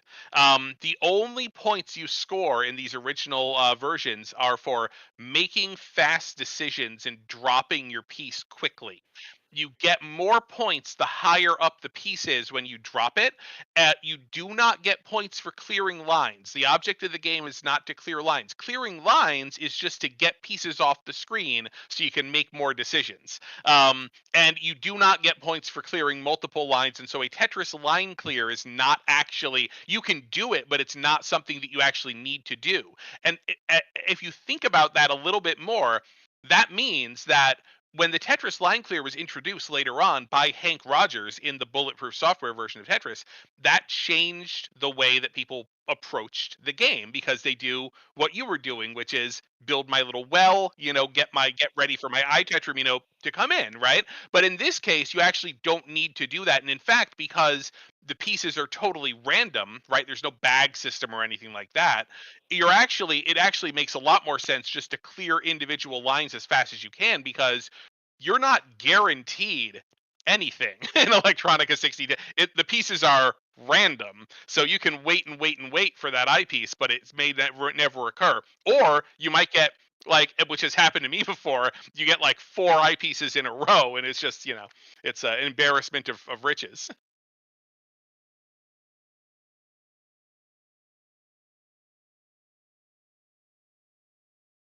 You just want to play fast. You just want to you want to drop as soon as you can, basically. Yep. And so now this version of this game, there is a version that's like a for the PDP-11 computer that's similar to this. It's out there, and we decided that really the best thing to do for a variety of reasons in the development of this was essentially to observe not just playable versions that are kind of out there, but also um, videos of Alexi playing the original version on an Electronica computer. And also, we had direct access to Alexi, and we could ask him questions about it. And so we basically the recreation we felt was the best way to go for this to really try to nail down like exactly what it would have felt like at that time.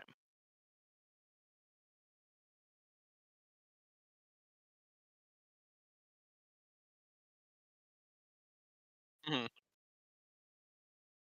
Right, right, right. Mhm.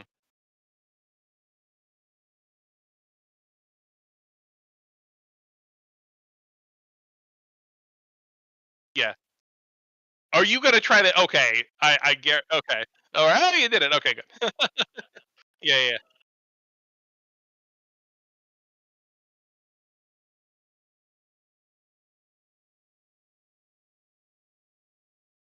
yeah.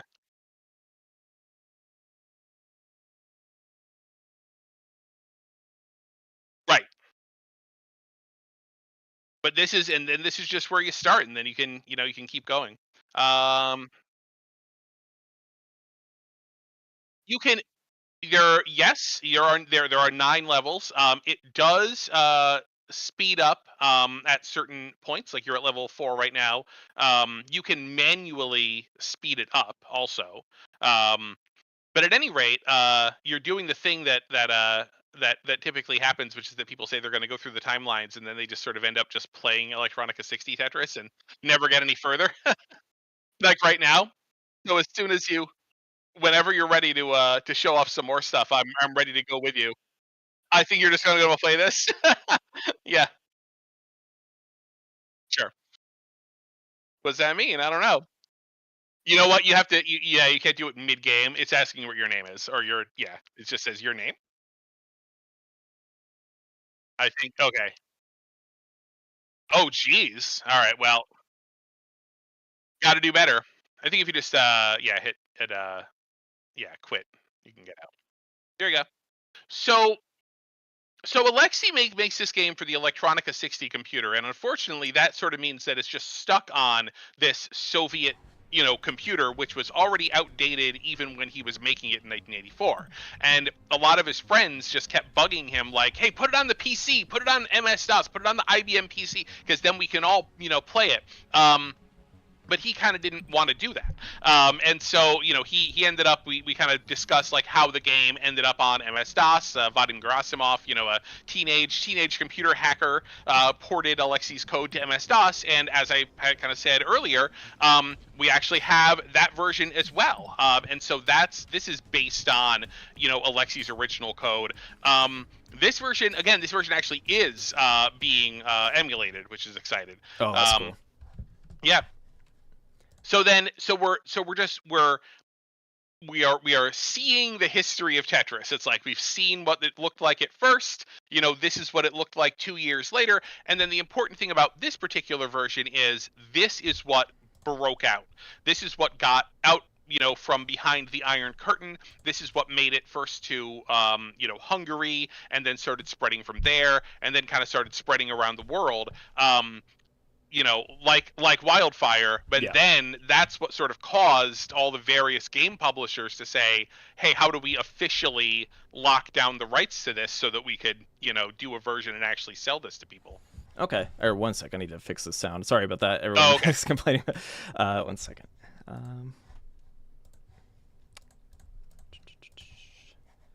Okay. Okay. They should be able to hear me now. Okay. All right, so we're going to hop into the MS-DOS version here. I'm pretty excited to see this. Enter my level. Yeah. Let's see. So again, it's literally the same gameplay. Oh, would you put in 9? I did put All in right, 9. well. Okay. All right, I'm on the board. All right, here we go. Start 0. Okay. And then, let's see. Am I able to see So since you are using your computer keyboard, I think you want to use your number pad. Oh wow, okay. And this is how it was though, right? Like I believe it's just mirroring that. Because, okay. Yeah, because it's not necessarily that they were using like arrow keys. It's like they were using like number pad keys, which doubled as the arrow keys. There you go. Okay. Yeah, so I think it's like 7, 8. I've just been playing on console, but I think you got 7, 8, 9. So if you're hitting 8, you can rotate. Want to try that? All right. I'm like learning Okay. Tetris again. Yeah, this is great. Yeah, exactly. Well, that's the thing. So, when people played on computer, they didn't play with like the arrow keys. Typically they would choose one. The reason why is because this is one row of keys that you put 3 fingers across. Mm-hmm. So you use the finger that's on the left for left. You use the finger in the middle to rotate, and then space bar to drop. Now, some folks, I think, in the chat have already been talking about the original Famicom version of Tetris and how movement and rotation are on the D-pad and the A button is hard drop. That is to mimic the original control setup that was in the computer games, because there was no real, control scheme at that time for consoles, and they were saying, well, we'll just do it like the computer, where you've got all the movement on the D-pad and then A is drop, drop, drop. That's what Alexi liked. Like, that's what he prefers to play, with right hand moving the pieces, then spacebar, drop, drop, drop, drop. Interesting. Drop. Okay. Yeah.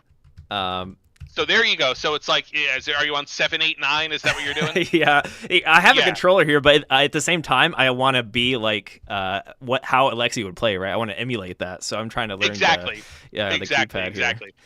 So yeah, if you get the PC version, you can play on the keyboard, kind of as it was. And then of course we have console controls. And in case you're wondering, yes, there are configurable controls for every game. So Yes, if you do want to play that Famicom original version of Tetris, which was the original console version of Tetris, you can change the controls so that A is rotate and down is hard drop instead of the other way around. Or again, or you could not, because we're going to release this game in Japan too. I mean, it's important to remember that there's a lot of Japanese players who, like, their muscle memory is for that original control scheme. So you want to make sure that they're taken care of as well, because they want to relive their childhood, and that was how they played Tetris. You know what? Come to think of it, I have a friend in the Tetris community. His name's David Kim. His alias, for those out there, his name is Maserati, and he was one of our fastest Tetris players. And he used to only use a numpad, and I almost want to ask him, like, hey, did you ever play these old school versions on your old computer or anything? Somebody in chat says press 1 on your keyboard, and then you can show next piece. Oh, piece preview. Okay. You can show next. So Alexi, the other thing with next piece is that Alexi penalizes you. Basically, it's like if you don't show next piece, you get more points, but if you do show next piece, you get a 5-point essentially tax, basically for peeking into the future, as it were. All right, I might be able to get a Tetris here before we leave. Here we go. I believe in you. Nice. Yeah, and it's important. It's like if you just sit there with your console controller and you like jam on all the buttons and everything like that, you're just like entering in computer key commands. So it's like, be careful, like you're playing a computer game. If you're smacking the buttons over and over and over again, you're gonna cause chaos. You do have to be like, as thoughtful and deliberate as somebody would be if they're sitting there with a keyboard and punching in, Tetris commands. And this is 100%, or it is emulated, right? So that's emulated, cool. yeah. So this is actually running the actual code. Yep. Awesome. Okay. Well, how are we on time here? So again, we're at 5:21, so Okay. we can keep going another 10 minutes or so. I know there's more we wanted to get to, especially for this inaugural Yeah, stream. for sure. So this is the danger. This is the danger. Well, hey, that just goes to show like how cool this is. I just want to saying like I love Tetris, right? So just like learning about these old games and trying to figure out the nuances, right? Within each one is a lot of fun. So, all right. Yep. And by the way, if you're on console, for all this stuff, when you enter your name, we come up with or if you're using a controller on PC, there'll be a thing you can select. There's the button configuration. So yeah, you can change the screen size. You can do sort of a CRT, monitor filter, border, bezel that looks like a monitor. Turn it all off, turn it all on, whatever you want to do. Every game has a how to play. Some games are not. Some games are kind of fully in Japanese. Most games, actually, even the games that came out in Japan, don't actually use the Japanese language. It's all actually just in English. But we do have a fully localized how to play section for each game. So every language that this product supports, there's at least a how to play that walks you through that. For Tetris, for something like Tetris Battle Guide, which kind of has a lot of on-screen Japanese text, that can be very important. We do have a substantial how to play that runs down all the different characters, all of their different special moves and stuff like that. So it should give you everything you need to get in and get started. Awesome. Chapter 2, then this is where we kind of go through, the Spectrum Holobyte MS-DOS retail game. We go through Tetris for the Famicom, stuff like that. Tetris Mania, this is the story of Hank Rogers going to Moscow, trying to lock down rights for handhelds because Nintendo desperately wanted, there's Hank right there, Nintendo wanted, Tetris on the Game Boy, but there were other groups that also wanted that, and this goes into that exciting kind of story. Now, if you've seen the Tetris movie, that's kind of where the story ends, right? With Chapter 4, the next piece, we go into Tetris sequels, because the Tetris story keeps going, and this is where we get into Battle Gaiden, Bombless, things of that nature as well. And then in the final chapter, which I think we're going to jump into, this kind of starts in like the year 2000. It's like, the Tetris in the new millennium, and just showing how Tetris gets into popular culture. So we talk about things like Shockwave Tetris, Tetris on the Dreamcast, Pokemon Tetris, Tetris on flip phones. It's the perfect game to just go everywhere. The version of that they did for the Pokemon Mini. This sort of talks about the Tetris guideline and stuff that, Hank and Alexi did to sort of set those rules of Tetris so that everything could kind of, have a consistency to it, that when you played a game of Tetris, you knew what you were going to get. Tetris on The Simpsons right there. Oh, yeah. And yeah. So fewer, unfortunately, not the this is the timeline that doesn't really have it. It has a lot of videos, and it has a lot of cool photos and art and milestones along the Tetris journey. Who played Click Wheel Tetris on their Click Wheel iPod? I definitely did when that came out. And of course, Tetris DS, but yeah. Tetris, of course, Tetris DS, amazing, right? I mean, so we just want to make sure that we note all of these things historically, even if you're not being able to play it. You have to call this out as being a major part of the story. But if you get to the end, there is one glorious playable game at the very, very end. Oh no, actually, I'm sorry, we skipped over, right? Oh, okay. Go back. Go back. There's a lot of stuff. There's a lot of stuff in here. Nope, too far. 2010. There's a year timeline, and then one more over. And then yes. Classic Tetris World Championship. Photograph of the first Classic Tetris World Championship, Jonas Neubauer versus Harry Hong. And then we also have a picture, if you dig a little deeper into what we call the vertical timeline, a great photograph of Jonas Neubauer. That's awesome. And we, this is something that we really wanted to do because, honestly, if Jonas and the Classic Tetris community were not keeping classic Tetris, alive, not only alive, but so relevant, and so, grabbing so many eyeballs and keeping it in the public sort of consciousness all this time, I don't know, would we even have been able to make Tetris forever? Would the concept of looking back at classic Tetris games been something that we thought people would enjoy? So we really owe, a great debt to the people who kept that flame alive for decades. And this is just, it's the least we could do to make sure that was represented here in Tetris history. But a few minutes left. Do you want to jump to the last, almost the last thing on the? Oh yeah, let's do it. I can do it from here. Yep. Yeah. Okay. So first off, you mentioned Battle Gaiden, by the way, which I've never really had the chance to play because of the language barrier and just it's not really publicly accessible, right? So I'm super excited to check this out, and that is 2 players, so maybe we can have some fun matches with this in the future on some of our streams. But basically almost every single classic game in here, this is the first time it's ever been officially re-released. And so again, we want to make sure we do that the right way. We tracked down game boxes, did really high-res scans. There's 3D boxes for each game in those timelines, so you can really get up close and personal with what did the box look like, scans of the manuals. It's not just a ROM. You know what I mean? A game is so much more than that, so we want to make sure that full thing is represented. But very, very excited about this. I was actually playing this. You'd think I'd be done playing this, but I have the retail version of this, which again, it's out November 12th. I have an early code because I made this game, and I put it on my Switch, and I'd be like, oh, I gotta go clear the marathon modes again, in Tetris Time Warp because I didn't do it on my retail yet. When I say this game I made, the editorial director of Tetris Forever. Tetris Time Warp is a brand new original game made here at Digital Eclipse by Jason Cirillo, a good friend of mine, who is really just a brilliant game designer. And he, when tasked with creating a new Tetris that somehow kind of brought in the historical angle, the 40 years of Tetris angle, what he came up with was just Tetris Time Warp. And basically, the basic nature of this is you clear 10 lines and a time warp tetramino comes in.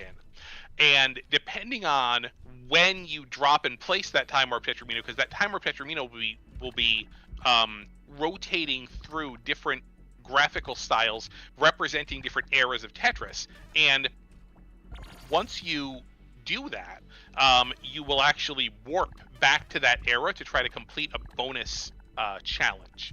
And so in that way, it actually essentially gives us a little bit of the history even just from playing this original game.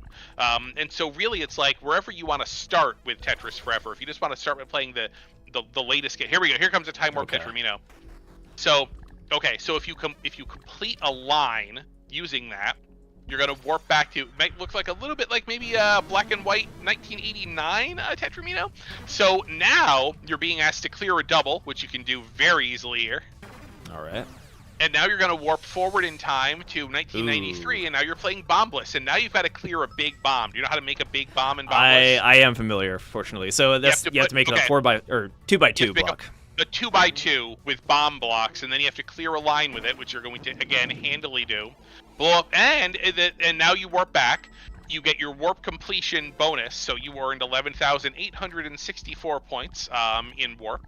That feature, by the way, was suggested by a Tetris expert, my wife, who was playing Tetris Time Warp and was saying, you know, I'm playing this and I'm not quite sure if time warping is beneficial to me, you know, versus other strats or just making Tetrises. And I talked to Jason, and he was like, you know what? He's like, it is actually very, very beneficial. So let's make it really, really clear to the player of like what was the benefit of that time warp. Now, if this was the gold piece there, which you're not going to get, or maybe you will if you rotate enough. So the gold Tetramino. The time warp Tetramino, when it's the gold version, will actually cause a cascade, and it will cause all of the places where you have gaps in your blocks to fill in. So that can actually be it. Now, you're not gonna get, I think, as many points as you would by clearing good challenges or by doing well clearing the challenges. Oh yeah, there you go. But it's still good to do if you need to clear out your stack or if you're in trouble. Okay. Yeah. So one big bomb. Now bombless, I need some work on my bombless or the bomb building.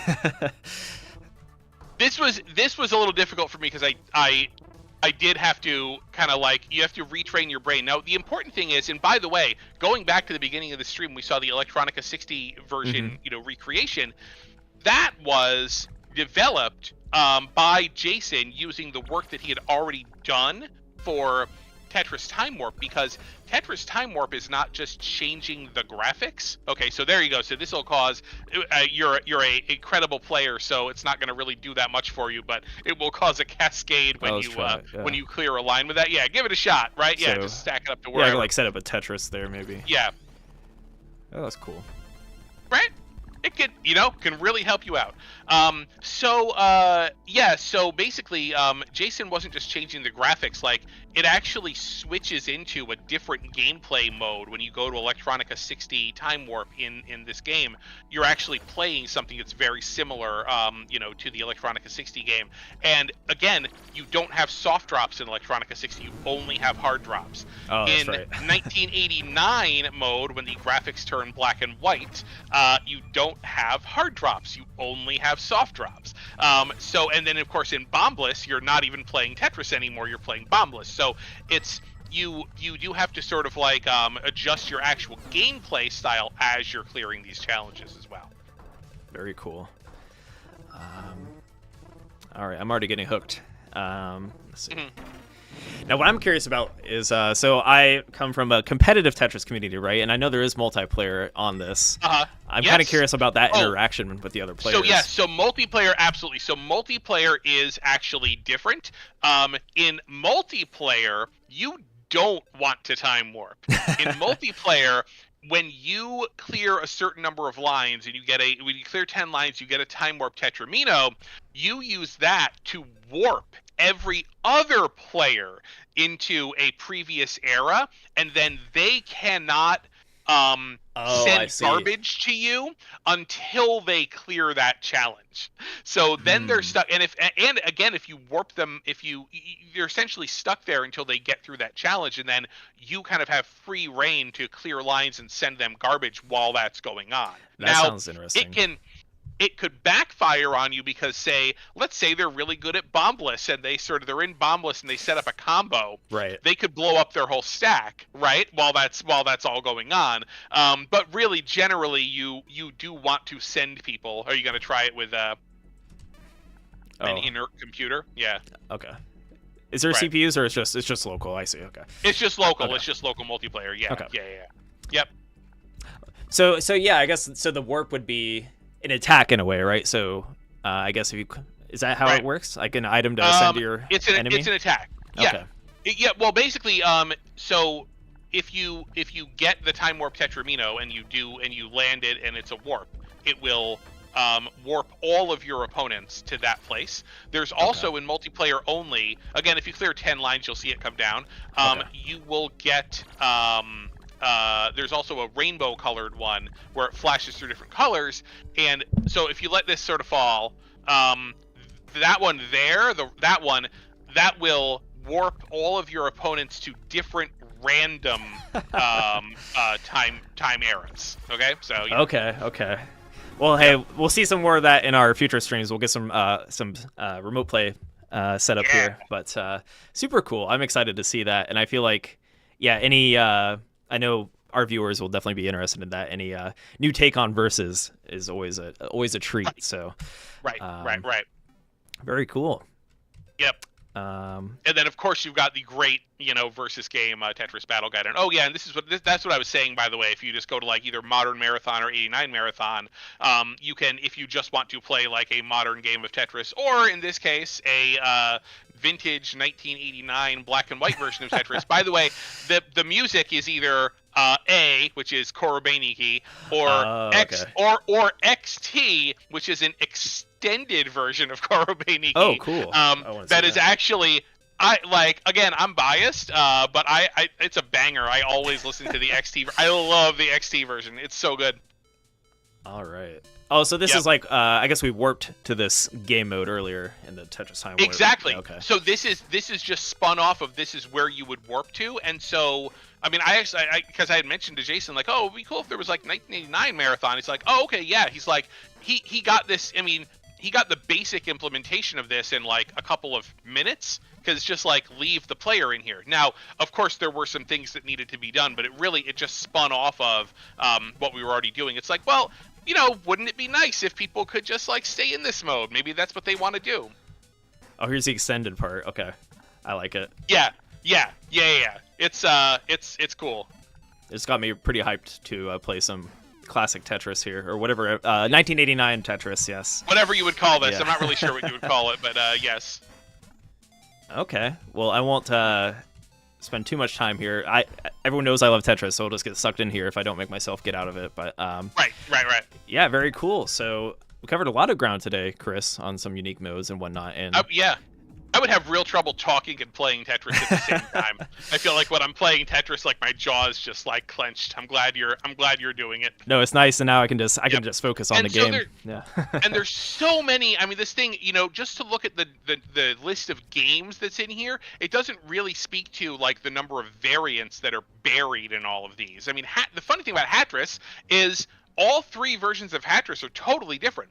The Famicom version is pretty like standard, but then the Game Boy version has fireballs, and then the NES version has the helpers, who come out and you can use them and swap the hats around. So it's like even within Hatris, there's like multiple versions of it that are substantially different. Tetris 3. Super Tetris 3 has Sparkless, which is a Bomblish-ish game, but with different rules, and Magicalus, in which the pieces change colors when you rotate them. That also has the first 4-player Tetris, Familus. So there's another, 4-player cool option here if you wanted to try that as well.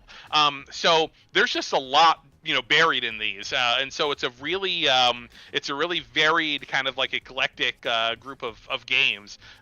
So it's not, it's not just like standard Tetris over and over and over again. Tetris 2 plus Bombliss, again, a lot of these games, because BPS only had the rights to distribute in Japan, they couldn't make it out of Japan. This is a really, really fun, really nice version of Tetris 2. Yeah, it's kind of a cult classic in our community. Yeah, and you learn in the timelines that the director of this game was Koichi Nakamura, who directed Dragon Quest. The composer was Sugiyama of Dragon Quest. Ishihara, who now runs the Pokemon Company, worked on this game as well. It's like this was made by an all-star group of game designers who just loved Tetris so much that like they wanted to make one. They were like, we got to make a Tetris, and so they made that happen. And so it's like it's so much more than you would expect, basically. Wow. So it's exciting to get this out. To bring this back, I think, for the Japanese consumers who bought like millions of these, and then also to introduce it to people around the world who have never gotten to either. Basically, when something isn't released officially, it really doesn't get out to as many people as it possibly could. So it's really going to help people discover this. Yeah, I'm super excited to check out. You just hyped me up for this. I didn't even realize these people worked on this game, right? Yeah, it's just good, cool stuff to know. And it's part of the draw of this whole package to me. Just learning about the games as you go through the chapters, etc. It adds to the experience too when you can immerse yourself into the history of Tetris, I suppose. But and we didn't spend a lot of time watching the videos, but the videos are great. They my old friends at Area 5, they created the One Up show back in the day. If anybody knows the One Up show, I may be dating myself now because that's like a mid 2000s reference. But after OneUp.com, after they left, they started their own production group called Area 5. They did Grounded, the making of The Last of Us, and then the making of The Last of Us Part 2. They did the Outer Lands show. I mean, they're amazing, and their visual eye, the way they put these videos together is really incredible. They're so great at the storytelling, and we worked really closely together, putting these together. And I'm so happy with how this all came out. We were all in Hawaii together, basically, doing all the interviews and stuff like that. And it was great. It was great.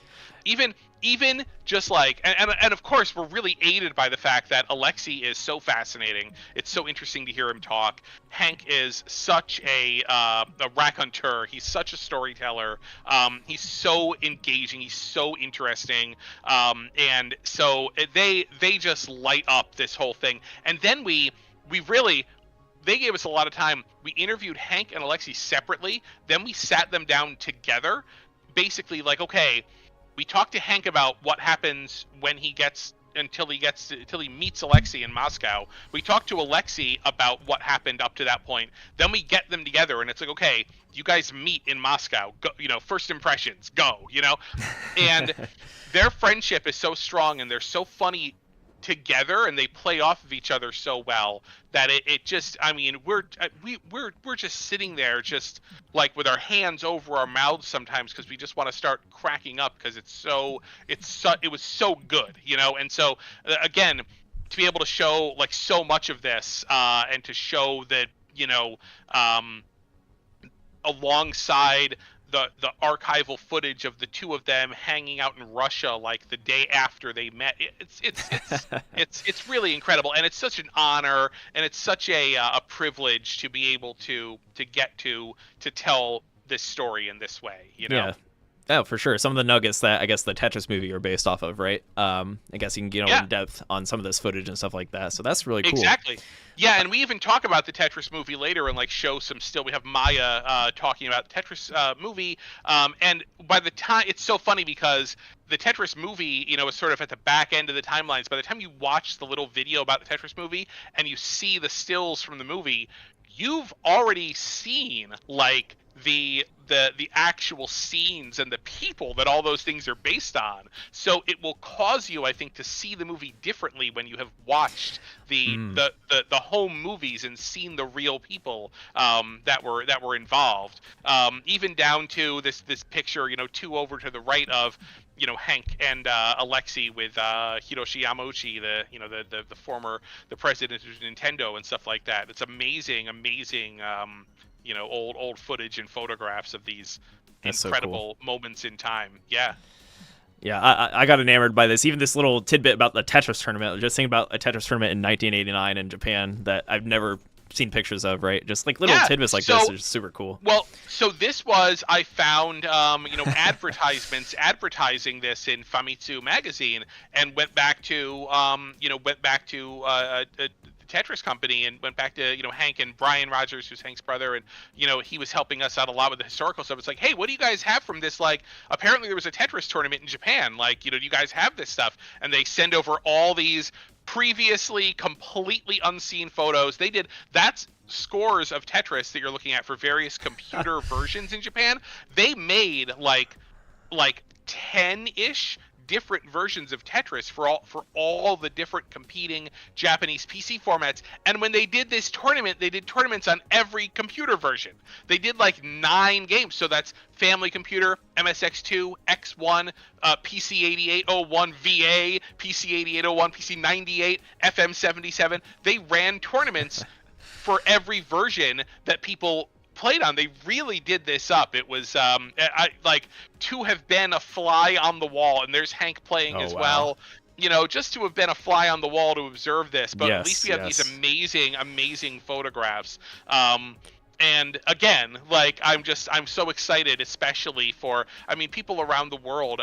You know, they're hopefully they'll see their experience with Tetris represented here, but to see the sort of the origins of the huge explosion of Tetris fandom in Japan here is super cool. I should bring back that shirt. I like that shirt in the back. Tetris Right? Company. Oh man, I want those. Yeah. Now that we got these great photos of it, you know, you can recreate it. Right. This is so cool. Like, this speaks to me as someone that's, you know, goes to all these gaming tournaments, CTWC, stuff like this. Just seeing that some things never change is the vibe I'm getting from this. But right. Yeah, it's great.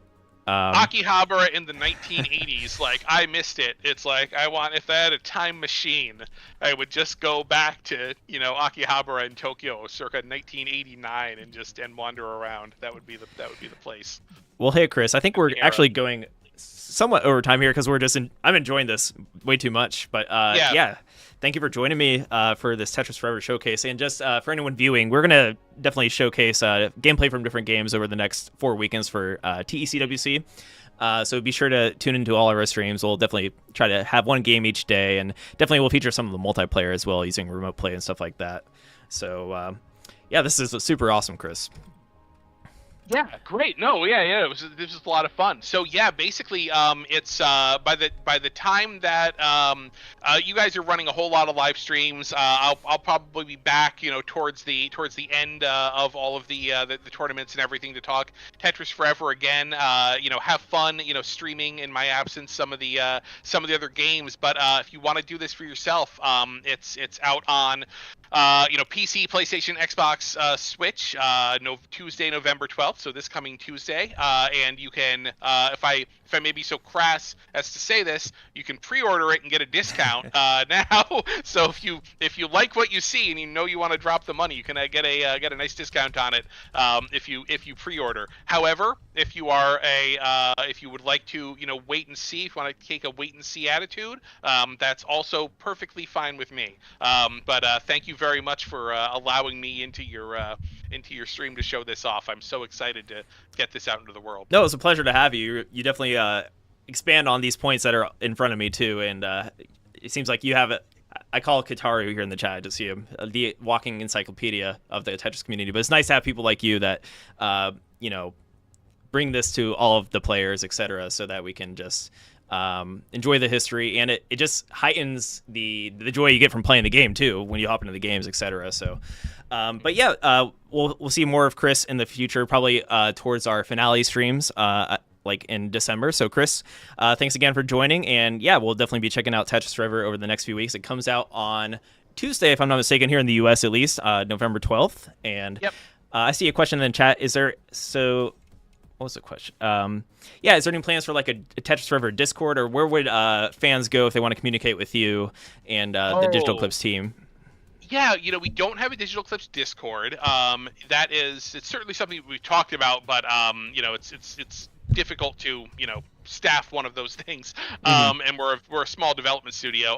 You know, we are on all major social media platforms if you need to talk to us or want to get at us. Yeah. Okay, great. Okay, I think we'll call it there. So thank you, Chris. I'm going to play a trailer to outro us here of Tetris Forever. And yeah, that is the end of our stream. Thank you all for tuning in. And we will see you, I guess, next Friday. We'll have some more Tetris Forever gameplay. And there'll also be our TECWC Teams Tournament. So yeah, tune in next Friday if you're looking to see more Tetris Forever. And yeah, by then the game will be out too, so you can share your experiences with us. So, all right, we'll call it there. Thank you all. And thank you, Chris, for joining me. Thank you.